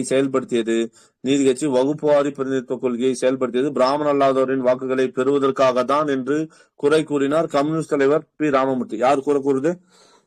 அவங்க பிராமணர் அல்லாதவருக்கு வகுப்பாரித்துவம் ஏற்படுத்தி கொடுத்தது எதுக்காகனா ஓட்டுக்காக மட்டும்தான் அப்படின்னு சொல்லி யார் சொல்றா? பி. ராமமூர்த்தி சொல்றார். ஓகேவா? பொருளாதார நெருக்கடியில் விவசாயிகள் சிக்கி தவித்த போது நிலத்தேர்வை ரத்து செய்வது பொருளாதார தவறு. அதே போன்று நீதி கட்சி குற்றப்பரம்பரை சட்டத்தை நீக்காது சமுதாய தவறுன்னு சொல்றாங்க. சார், இந்த குற்றப்பரம்பரை சட்டம் அதை நீக்கணும்னு முத்துராமலிங்க தேவர் இந்த மாநாடு நடத்திருப்பாரு. ஆமா, கமுதி அந்த மாதிரி டேட் எனக்கு எல்லாம் மறந்து போச்சு. 1932 34 அது மாதிரி வரும் நினைக்கிறேன். 32 34 சார் இதுக்கு முன்னாடி ஒரு ஸ்டேட்மென்ட் மிஸ் பண்ணிட்டீங்க சார். எது ப்ரோ? 283 page sir. 283 அந்த பிரிட்டிஷ் இந்தியாவில் மட்டும் சென்னை ராஜதானியில மட்டுமே இரட்டை ஆட்சி வெற்றிகரமாக செயல்பட்டது ஆர் பாஸ்கர்னு சொல்லியிருப்பாரு. இந்திய அரசியல் சமூகவியலை ஆழ்ந்து ஆய்வு செய்த ஆர் பாஸ்கரன். இந்திய அரசியல் சமூகவியல ஆழ்ந்து ஆய்வு செய்தவர் யாரு? ஆர் பாஸ்கரன். இந்திய சமூகவியல ஆழ்ந்து ஆராய்ச்சி செய்து ஆர் பாஸ்கரன். பிரிட்டிஷ் இந்தியாவில சென்னையில மட்டும் தான், ஏன்னா இரட்டை ஆட்சி சென்னையில மட்டும் தானே வெற்றி, வேற யாருமே, ஏன்னா மத்த இடத்துல யாருமே ஆட்சி அமைக்க மாட்டாங்க. சென்னையில மட்டும் தான் நீதி கட்சி ஆட்சி அமையும். சோ அப்போ சென்னையில மட்டும் தான் இரட்டை ஆட்சி வெற்றிகரமாக செயல்பட்டது என்று கூறுகிறார் யாரு? ஆர் பாஸ்கரன். ஓகே, நோட் பண்ணுங்க. ஆர் பாஸ்கரன். இரட்டை ஆட்சி வெற்றிகரமாக சென்னையில மட்டும் செயல்படுனா ஆர் பாஸ்கரன். இந்திய அரசியல் சமூகவியல், பொலிட்டிக்கல் சோசியாலஜி. ஓகே. அடுத்தது நீதி கட்சியினர். எனினும் விரைவிலேயே அவர்கள் தேசிய சுதேசி பொருளாதார திட்டத்தை ஏற்றுக்கொண்டு அதற்கான தீர்மானத்தை 1995 நடைபெற்ற ஆண்டில் மாநில நீதி கட்சியினர் துவக்கத்தில் அந்நிய அதிக அரசாங்க ஆர்வலர்களாக விசுவாசிகளாக இருந்தனர். ஆனா விரைவிலேயே என்ன தேசிய சுதேசி பொருளாதார திட்டம், தேசிய சுதேசி பொருளாதார திட்டத்தை ஏற்றுக்கிட்டாங்க. அதுக்கான தீர்மானம் 1925 மாநாட்டில் நிறைவேற்றணும்னு சொல்றாங்க. நீதி கட்சி அரசியலமைப்பில் சுவராஜ் என்ற சொல் இடம்பெற்றது. நோட் பண்ணுங்க. நீதி கட்சி அரசியல் என்ன சொல் இடம்பெற்றது? சிவராஜின் அவங்க வந்து தேசிய சுதேசி பொருளாதார திட்டத்தையும் ஏத்துக்கிட்டாங்க 1925. அதே மாதிரி நீதி கட்சியில அரசியலமைப்புல சுவராஜ் என்ற சொல் இடம் பெற்றது. நீதி கட்சி 4வது ஆண்டு கூட்டத்தில் ஜாலியன்வாலாபாக் படுகொலைக்கு கண்டனம் தெரிவித்ததோடு அதற்கு காரணமாக இருந்தவர்கள் தண்டிக்கப்பட வேண்டும் என்ற தீர்மானமும் நிறைவேற்றப்பட்டது. ஆனா நம்ம மேலோட்டமா பார்க்கும்போது என்ன பண்ணிருப்போம், ஜாலியன்வாலாபாக் படுகொலைக்கு எதுவுமே சொல்லலன்னு சொல்லியிருப்போம். ஆனா வந்து நிறைவேற்றிருக்காங்க. ஜாலியன்வாலாபாக் படுகொலைக்கு கண்டனம் தெரிவித்ததோடு அதற்கு காரணமாக இருந்தவர்கள் தண்டிக்கப்பட வேண்டும் என்று தீர்மானமும் நிறைவேற்றப்பட்டது. எனினும் நீதி கட்சி தேசியத்தை பிராந்தியத்துக்கு தேசியத்தை விட எதுக்கு முக்கியத்துவம் கொடுத்தாங்க, பிராந்தியத்தையே முக்கியத்துவம் அளித்தது. பிரிட்டிஷ் ஆட்சியின் நம்பிக்கையுடைய நீதி ஆட்சி திராவிட இயக்கத்தின் அரசியல் கிளையாக இருந்தது குறிப்பிட்டுள்ளார் சுப்பிரமணியன். அதாவது பிரிட்டிஷ் ஆட்சியில் நம்பிக்கையுடைய நீதி கட்சி திராவிடர் இயக்கத்தின் அரசியல் கிளையாக இருந்ததாக பி சுப்பிரமணியன் சொல்றாரு. பிரிட்டிஷ் ஆட்சியில நம்பிக்கையுடைய நீதி கட்சி வந்து திராவிட இயக்கத்தோட ஒரு கிளை, அரசியல் கிளை அப்படின்னு சொல்லி யார் சொல்றா, சி சுப்பிரமணியன் சொல்றாரு. சுருங்கக்குறியின் நீதி கட்சி எழுச்சி தற்கால தமிழ்நாடு அரசியல் வரலாற்றை திசை திருப்பிய நிகழ்ச்சியாகும். சாதனையாளர் எஸ் சத்தியமூர்த்தி, அப்புறம் இருப்பாங்க சத்தியமூர்த்தி அதிகமாக சத்தியமூர்த்தி பார்த்துட்டோம்னா சுயமலை தேக்க முடியும். சத்தியமூர்த்தி பார்த்தா சுயமலை தேக்கலாம். ஓகேவா?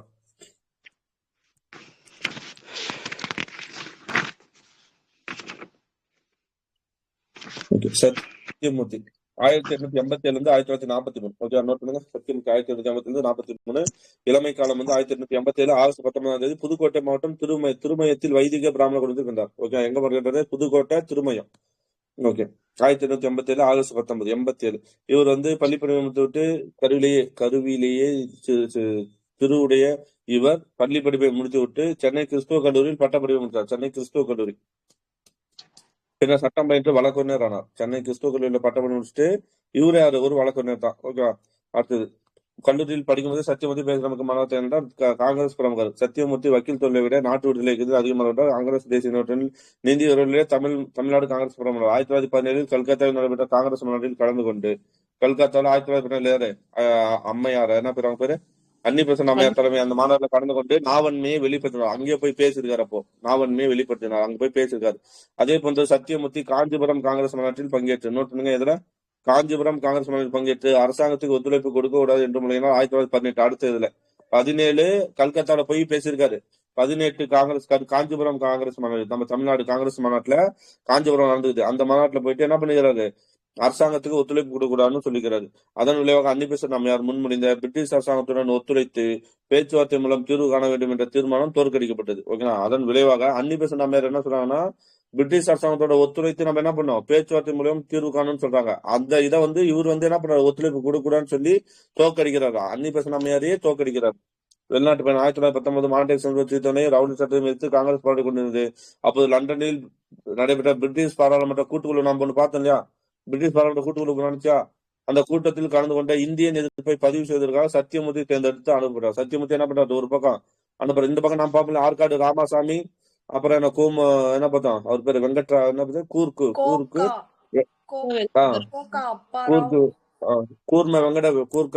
வெங்கட ரெட்டி, அதுக்கப்புறம் வந்து கோக்கா அப்பாராவு, துளசிராமு பார்த்தோம் இல்லையா.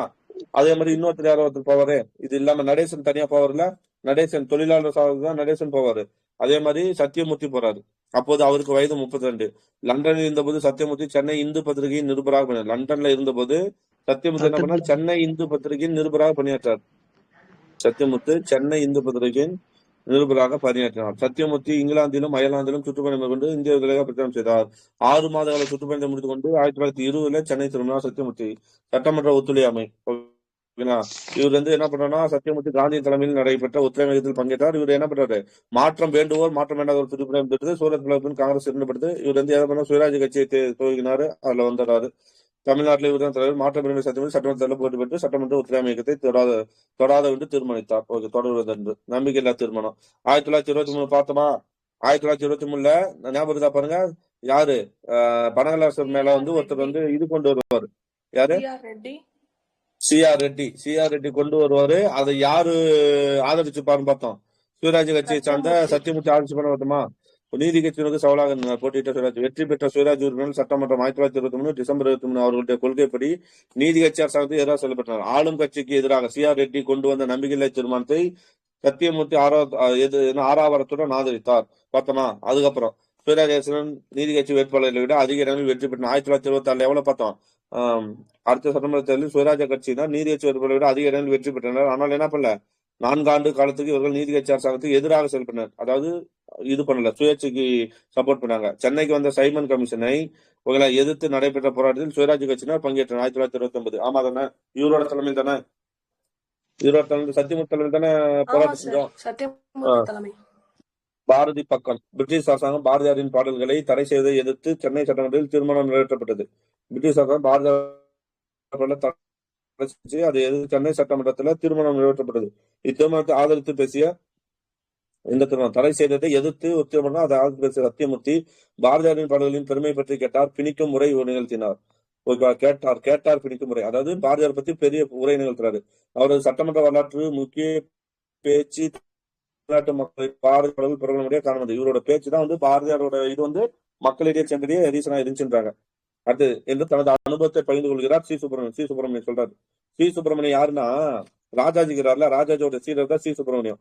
இவர் அந்த நூல் எழுதுறாரு. அந்த நூல் இதெல்லாம் சொல்றாரு. அது மட்டும் இல்ல, சத்தியமூர்த்தி தடையை மீறி பார்த்தசாதி கோவில் உச்சியில் தேசிய கொடியை ஏற்றிய குற்றத்துக்காக கைது செய்யப்பட்டு சிறை தண்டனை பெற்றார் 1930. யாரு? பார்த்தசாதி கோயில்ல போயிட்டு என்ன பண்றாரு? கொடியேற்ற தேசிய கொடி 1930. சிறையிலிருந்து வந்த அவர் அந்நிய துணி புறக்கணிப்பு போராட்டத்தில் பங்கேற்று கொண்டு மீண்டும் சிறை சென்றார். சிறையிலிருந்து வந்துட்டு மீண்டும் அந்நிய துணி புறக்கணிப்பு போராட்டம் 31 சட்டமன்ற பேர்களே அதில் கலந்துறாரு. 30 அந்த ராவி ஏற்றுவாங்கல்ல, விடுதலை நாள் கொண்டாடுறாங்க, அதை பாரதி இதுல குடியேற்றார் பார்த்தசாரதி கோவில் மேல. அதனால அங்க கைது செய்யப்படுறாரு. மீண்டும் அந்நிய துணி புறக்கணிப்பு ஒரு சட்டமன்ற பேர்ல கலந்துட்டு அதுல கைது செய்யப்படுறாரு. மத்திய சட்டமன்றம் 1934 நடைபெற்ற மத்திய சட்டமன்ற தேர்தலில் சத்தியமூர்த்தி தேர்ந்தெடுத்தார். மத்திய சட்டமன்றம் இந்திய நாடாளுமன்றத்துக்கு. அங்க காங்கிரஸ் பாராளுமன்ற கமிட்டியின் துணைத் தலைவராக செயல்படுறார். அங்க காங்கிரஸ் பாராளுமன்ற கமிட்டியோட என்னவா இருக்காரு? துணைத் தலைவராக செயல்பட்டார். காங்கிரஸ் பாராளுமன்ற கமிட்டியோட துணைத் தலைவர். அடக்குமுறை சட்ட திருத்த மசோதாவுக்கு எதிராக பேசினார். அடக்குமுறை சட்ட திருத்த மசோதான்னு ஒண்ணு இருக்கு. 1936 பிப்ரவரி 26. 1936 பிப்ரவரி என்ன கொண்டு வராங்க? அடக்குமுறை சட்ட திருத்தம் கொண்டு வராங்க. அந்த சட்ட திருத்த மசோதாவுக்கு எதிராக பேசுறாங்க. 1936 பிப்ரவரி 20. இடிதாங்கி இந்திய அரசாங்க சட்டத்தின் கீழ் GOI ஆக்ட் 1930 இந்திய அரசாங்கம் கவர்மெண்ட் ஆஃப் இந்தியா அந்த அரசாங்க சட்டத்தின் கீழ் 1935 தமிழ்நாடு சட்டமன்ற தேர்தல் நடைபெற்றது. 37 நடைபெற்றது இல்லையா? இத்தேர்தலில் சத்தியமூர்த்தி பட்டதாரி தொகுதியிலிருந்து போட்டியிடுவோர் என்றும் அவரே முதலமைச்சர். நோட் பண்ணுங்க. 1937 இந்த பாயிண்ட் ரமேஷ் பாருங்க. பட்டதாரிகள் தொகுதியிலிருந்து, பட்டதாரி தொகுதினா இப்போ நம்ம சொல்லுவோம் இல்லையா, நியமன உறுப்பினர் ஆகிறதுக்கு ஒரு சில இதெல்லாம் இருக்குன்னு சொல்லுவோம்ல, நியமனம் இதாகிறதுக்கு. இப்போ ஆளுநர் என்ன பண்ணலாம்? 6ல் ஒரு பங்கு உறுப்பினரை ஆளுநர் நியமிக்கலாம். பட்டதாரிகள் 1ல் 12 பட்டதாரிகள் அப்படின்னு நம்ம கணக்கு போடுவோம்ல, ஞாபகம் இருக்கா? நியமன உறுப்பினர்கள் கணக்கு இருக்கு, ஞாபகம் இருக்கா? அந்த புரியுதா நான் என்ன சொல்றேன்னு? 1/3 எம்எல்ஏக்கெல்லாம் சேர்ந்து 1/3 உறுப்பினர் தேர்ந்தெடுக்கலாம். அதே மாதிரி எதுக்கு மேலவைக்கு ஞாபகம் இருக்கா பாருங்க, மேலே 1/3 உறுப்பினர் எம்எல்ஏவை தேர்ந்தெடுக்கலாம். அப்புறம் எம்எல்ஏவும் உள்ளாட்சி அமைப்பும் சேர்ந்து 1/3 உறுப்பினர். அதுக்கப்புறம் பட்டதாரி ஆசிரியர் 1/6, டீச்சர்ஸ் 1/6, டீச்சர்ஸ் கிராஜுவேட்ஸ் 1/6. ஓகேவா? அதுக்கப்புறம் மீதி இருக்கிறது ஆளுநர் 1/6 சம்திங் வரும்ல, கவர்னர் 1/6. ஓகேங்களா? இப்ப இது மாதிரி பண்ணுவாங்கல்ல. இதுல பட்டதாரிகள் தொகுதி, இதுதான் பட்டதாரி தொகுதி. அப்ப பட்டதாரிகள் தொகுதியில் நின்று போட்டியிடுவார் என்று யாரும் சொல்றாங்க? யாரு? சத்தியமூர்த்தியே சொல்றாங்க. அவரே முதலமைச்சர் ஆகிறார் என்றும் எதிர்பார்க்கப்பட்டது. ஆனால் இந்த இடத்துல யார் வந்தா? காங்கிரஸ் மேலிடம் சத்தியமூர்த்தி ராஜாஜி போட்டியிடுவார் என்று அறிவித்தது.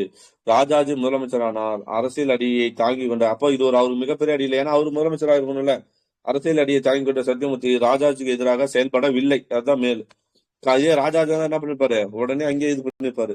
காமராஜரும் கோவை திசு அவிஸ்வநாதலிங்கமும் OP ராமசாமி செட்டியாரும் சத்தியமூர்த்தி ஆதரவளித்தாக குறிப்பிட்டுள்ளார். ஆமா, இவங்களாம் யாரோட டீம்? காமராஜர், கோவை திசு அவினாசிலிங்கம், OP ராமசாமி ரெட்டியார். இவங்களாம் யாரோட டீம்னா சத்தியமூர்த்தியோட டீம். இவங்க அப்படியே எதிராக வந்துருவாங்க, ராஜாஜிக்கு எதிராகவே இவங்களா இருப்பாங்க. ஆதரவளித்ததாக குறிப்பிட்டார். மீண்டும் யார் வரா? சி சுப்பிரமணியம் சொல்றாரு. இதெல்லாம் அப்போதிலிருந்து தமிழ்நாடு காங்கிரஸ் 2 கோஷ்டி. அதான் ஒண்ணு யாரோட கமிட்டினா, ஒண்ணு காமராஜர் கமிட்டி. சத்தியமூர்த்தி கோஷ்டி இல்ல, காமராஜர் கோஷ்டி ஒண்ணு, ராஜாஜி கோஷ்டி ஒண்ணு ஆயிடும். மேயர் சத்தியமூர்த்தி. காங்கிரஸில் தொடர்ந்து செயல்பட்டு வந்த சத்தியமூர்த்தி சென்னை மாநகராட்சி மேயராக தேர்ந்தெடுக்கிறார். November 1939 November 6. நோட் பண்ணுங்க. சென்னை மேயரா இவர் இருக்காரு. இவர் மேயரா இருக்கும்போது என்ன பண்ணுவாரு? அந்த பூண்டி நீர்த்தகலாம் செயல்பட வந்த சத்தியமூர்த்தி சென்னை மாநகராட்சி மேயராக தேர்ந்தெடுக்கப்பட்டார். 1939 நவம்பர் 6. முதல் ஊழியராக செயல்பட்ட மேயர் சத்தியமூர்த்தி நிர்வாகத்தின் கீழ் சென்னை நகரம் பல துறைகளிலும் வியத்தக மாற்றத்தை கொண்டது. குறிப்பாக சென்னையில் குடிநீர் பிரச்சனையை திருப்பிறக்க பூண்டிக்கு அருகே கட்டப்பட்ட நீர்த்தேக்கம், பூண்டி கட்டிய ஒரு நீர்த்தேக்கம் தற்போது என்ன சத்தியமூர்த்தி சாகர் என்று அழைக்கப்படுது. இவர் தான் ஒரு நீர்த்தேக்கத்தை கட்டுறாரு பூண்டிக்கு அருகே.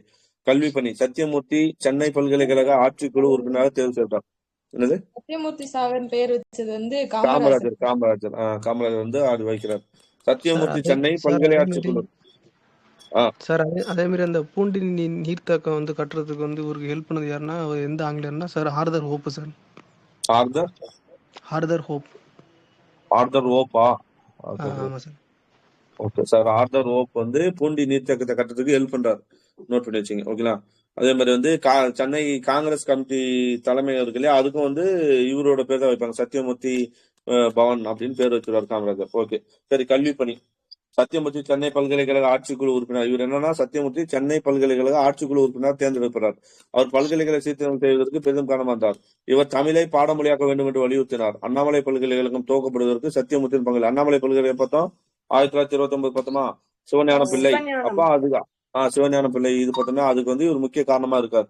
ஓகேங்களா? அதே மாதிரி வந்து தமிழ் மொழியை கொண்டு வரத்துக்கும் இவர் முக்கிய காரணமா இருக்கும். தமிழை பாடமொழியாக்க இருக்கும்.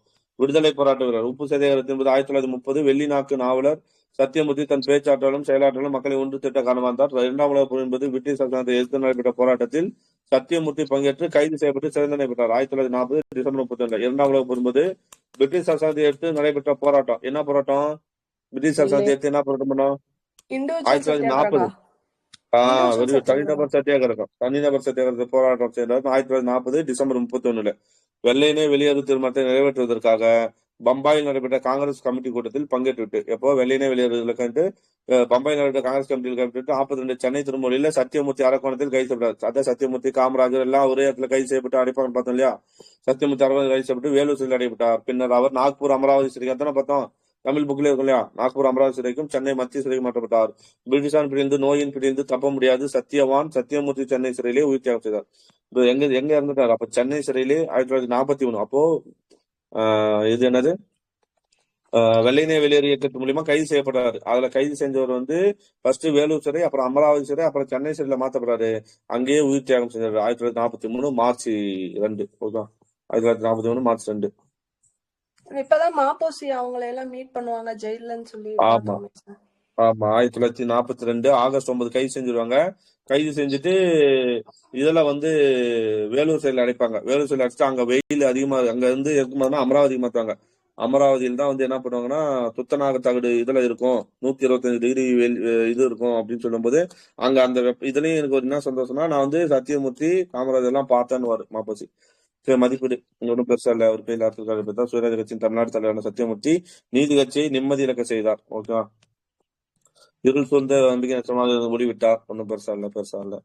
ராஜாஜியை கொண்டு காங்கிரஸ் மேலிடம் தமிழ்நாடு காங்கிரஸ் தலைமைக்கு இவருக்கு பதில் ராஜாஜியை கொண்டு வந்த இளைய தலைமுறைக்கு இழைக்கப்பட்ட அரசியல் அநீதி. 1937 சட்டமன்ற தேர்தல் பின் காமராஜர் இவரது நம்பிக்கையுரை செய்தார். 37 சட்டமன்ற தேர்தல் பின்னாடி யாரு? காமராஜர் நம்பிக்கையுரை செய்தார். 38 சத்தியமன்ற தேர்தலில் ஆற்காடு ராமசாமி முதலியாருக்கு எதிராக போட்டியிட்ட போது இவ்விருவரும் அரசியல் பண்பாட்டுக்கு முன்னுதாரணமாக விளையினர். என்னன்னா 1938 மத்திய சட்டமன்ற தேர்தலில் ஆற்காடு ராமசாமி முதலியாருக்கு எதிராக போட்டியிட்ட போது ஓகேவா, இவ்விருவரும் யாரு? காமராஜரும் சத்தியமூர்த்தியும் அரசியல் பண்பாட்டுக்கு முன்னுதாரணமாக விளங்கினர். ராஜாஜி அரசுக்கு எதிரான இந்திய போராட்டத்தின் போது சத்தியமூர்த்தியும் ராஜாஜி அரசுக்கு எதிரான இந்திய போராட்டத்தின் போது சத்தியமூர்த்தியும் சர்வபள்ளி ராதாகிருஷ்ணனும் கூறிய சமரச உடன்பாட்டை நீதி கட்சியினர் ஏற்கவில்லை என குறிப்பிட்டுள்ளார் ஆர் கண்ணன். ஓகேங்களா? ராஜாஜி அரசு வந்து என்ன பண்ணுச்சு? இந்திய எதிர்ப்பு கொண்டு வந்துச்சு இல்லையா, இந்தி இத அதுக்கு எதிர்ப்பு போராட்டம் வந்து எதிர்ப்பு போராட்டம் போது சத்தியமூர்த்தியும் சர்வபள்ளி ராதாகிருஷ்ணன் என்ன பண்றாங்கன்னா போய் அட்வைஸ் பண்றாங்க. யாருக்கு? நீதி கட்சிக்கு. அத வந்து நீதி கட்சி ஏற்கவில்லை என யார் சொல்றாங்கன்னா ஆர் கண்ணன் சொல்றாரு.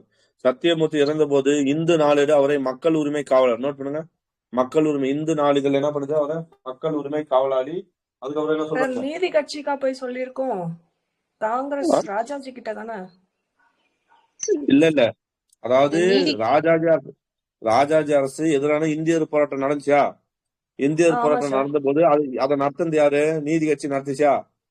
சத்தியமூர்த்தியும் சர்வபள்ளி ராதாகிருஷ்ணனும் போயிட்டு நீதி கட்சி நீங்க கொஞ்சம் அதாவது போராட்டம் பண்ணாதீங்க, இதை இது பண்ணுங்கன்னு சமரசம் பேச போய்க்குது. புரியுதா? நீதி கட்சி கிட்ட நீங்க போராட்டம் பண்ணாதீங்கன்னு சமரசம் பண்ண போய்க்கிறாங்க. ஏன்னா இவங்களே காங்கிரஸ் தானே. அவரே சத்தியமூர்த்தியா காங்கிரஸ் தானே, அப்படி ஓகே போயிருக்காங்க. சார். நீதி கட்சிட்டா ஏற்கனவே ஏன்னா இவரை பத்தி சொல்றாங்க, சத்தியமூர்த்தி பத்தி சொல்லிட்டு வராங்க. சத்தியமூர்த்தி வந்து இந்த மாதிரி எல்லாம் பண்ணிக்கிறாரு, காங்கிரஸ் சார்பாக போய் நீதி கட்சிட்ட என்ன பண்ணிக்கிறாரு, பேசியிருக்காரு, சமாதானம் பேசியிருக்காருன்றாங்க. அதை வந்து அவங்க ஏற்கல அப்படின்றாங்க. அது சத்தியமூர்த்தி இந்து நாளேடு வரை மக்கள் உரிமை காவலர் என்றும், ஓகேங்களா, இந்து நாளேடு அவர் என்ன சொல்லுது,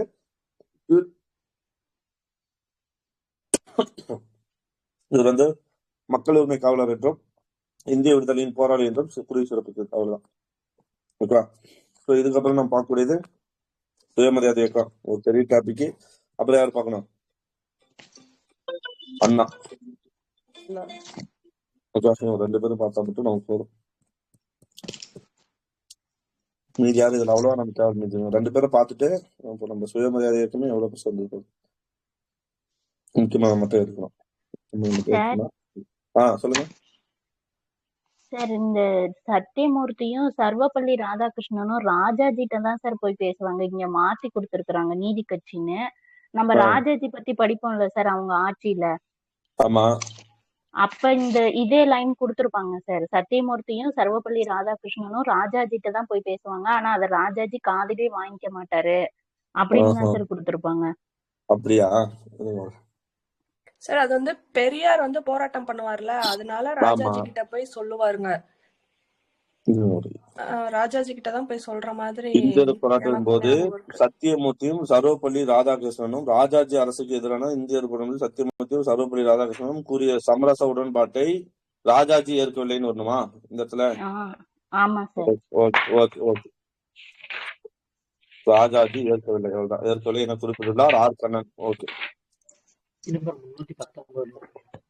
பேர் 119 இருக்கு சார். அந்த தீர்வுன்னு சொல்லிட்டு அந்த டாபிக்ல இருக்கு. 319. ஏன்னா இந்த இடத்துல நீதி கட்சினாவே அங்க பெரியார் கிட்ட தானே சார் இப்ப கொஞ்ச நாள் கழிச்சு போயிரும்ல, அதனால அது பெரியாரையும் ராஜாஜி ரெண்டு பேர்த்துக்கும் இடையில வந்து இவங்க சத்தியமூர்த்தியும் ராதாகிருஷ்ணனும் ஒரு பாலம் மாதிரி இருந்தாங்கன்ற மாதிரி வரும் சார் இந்த இடத்துல.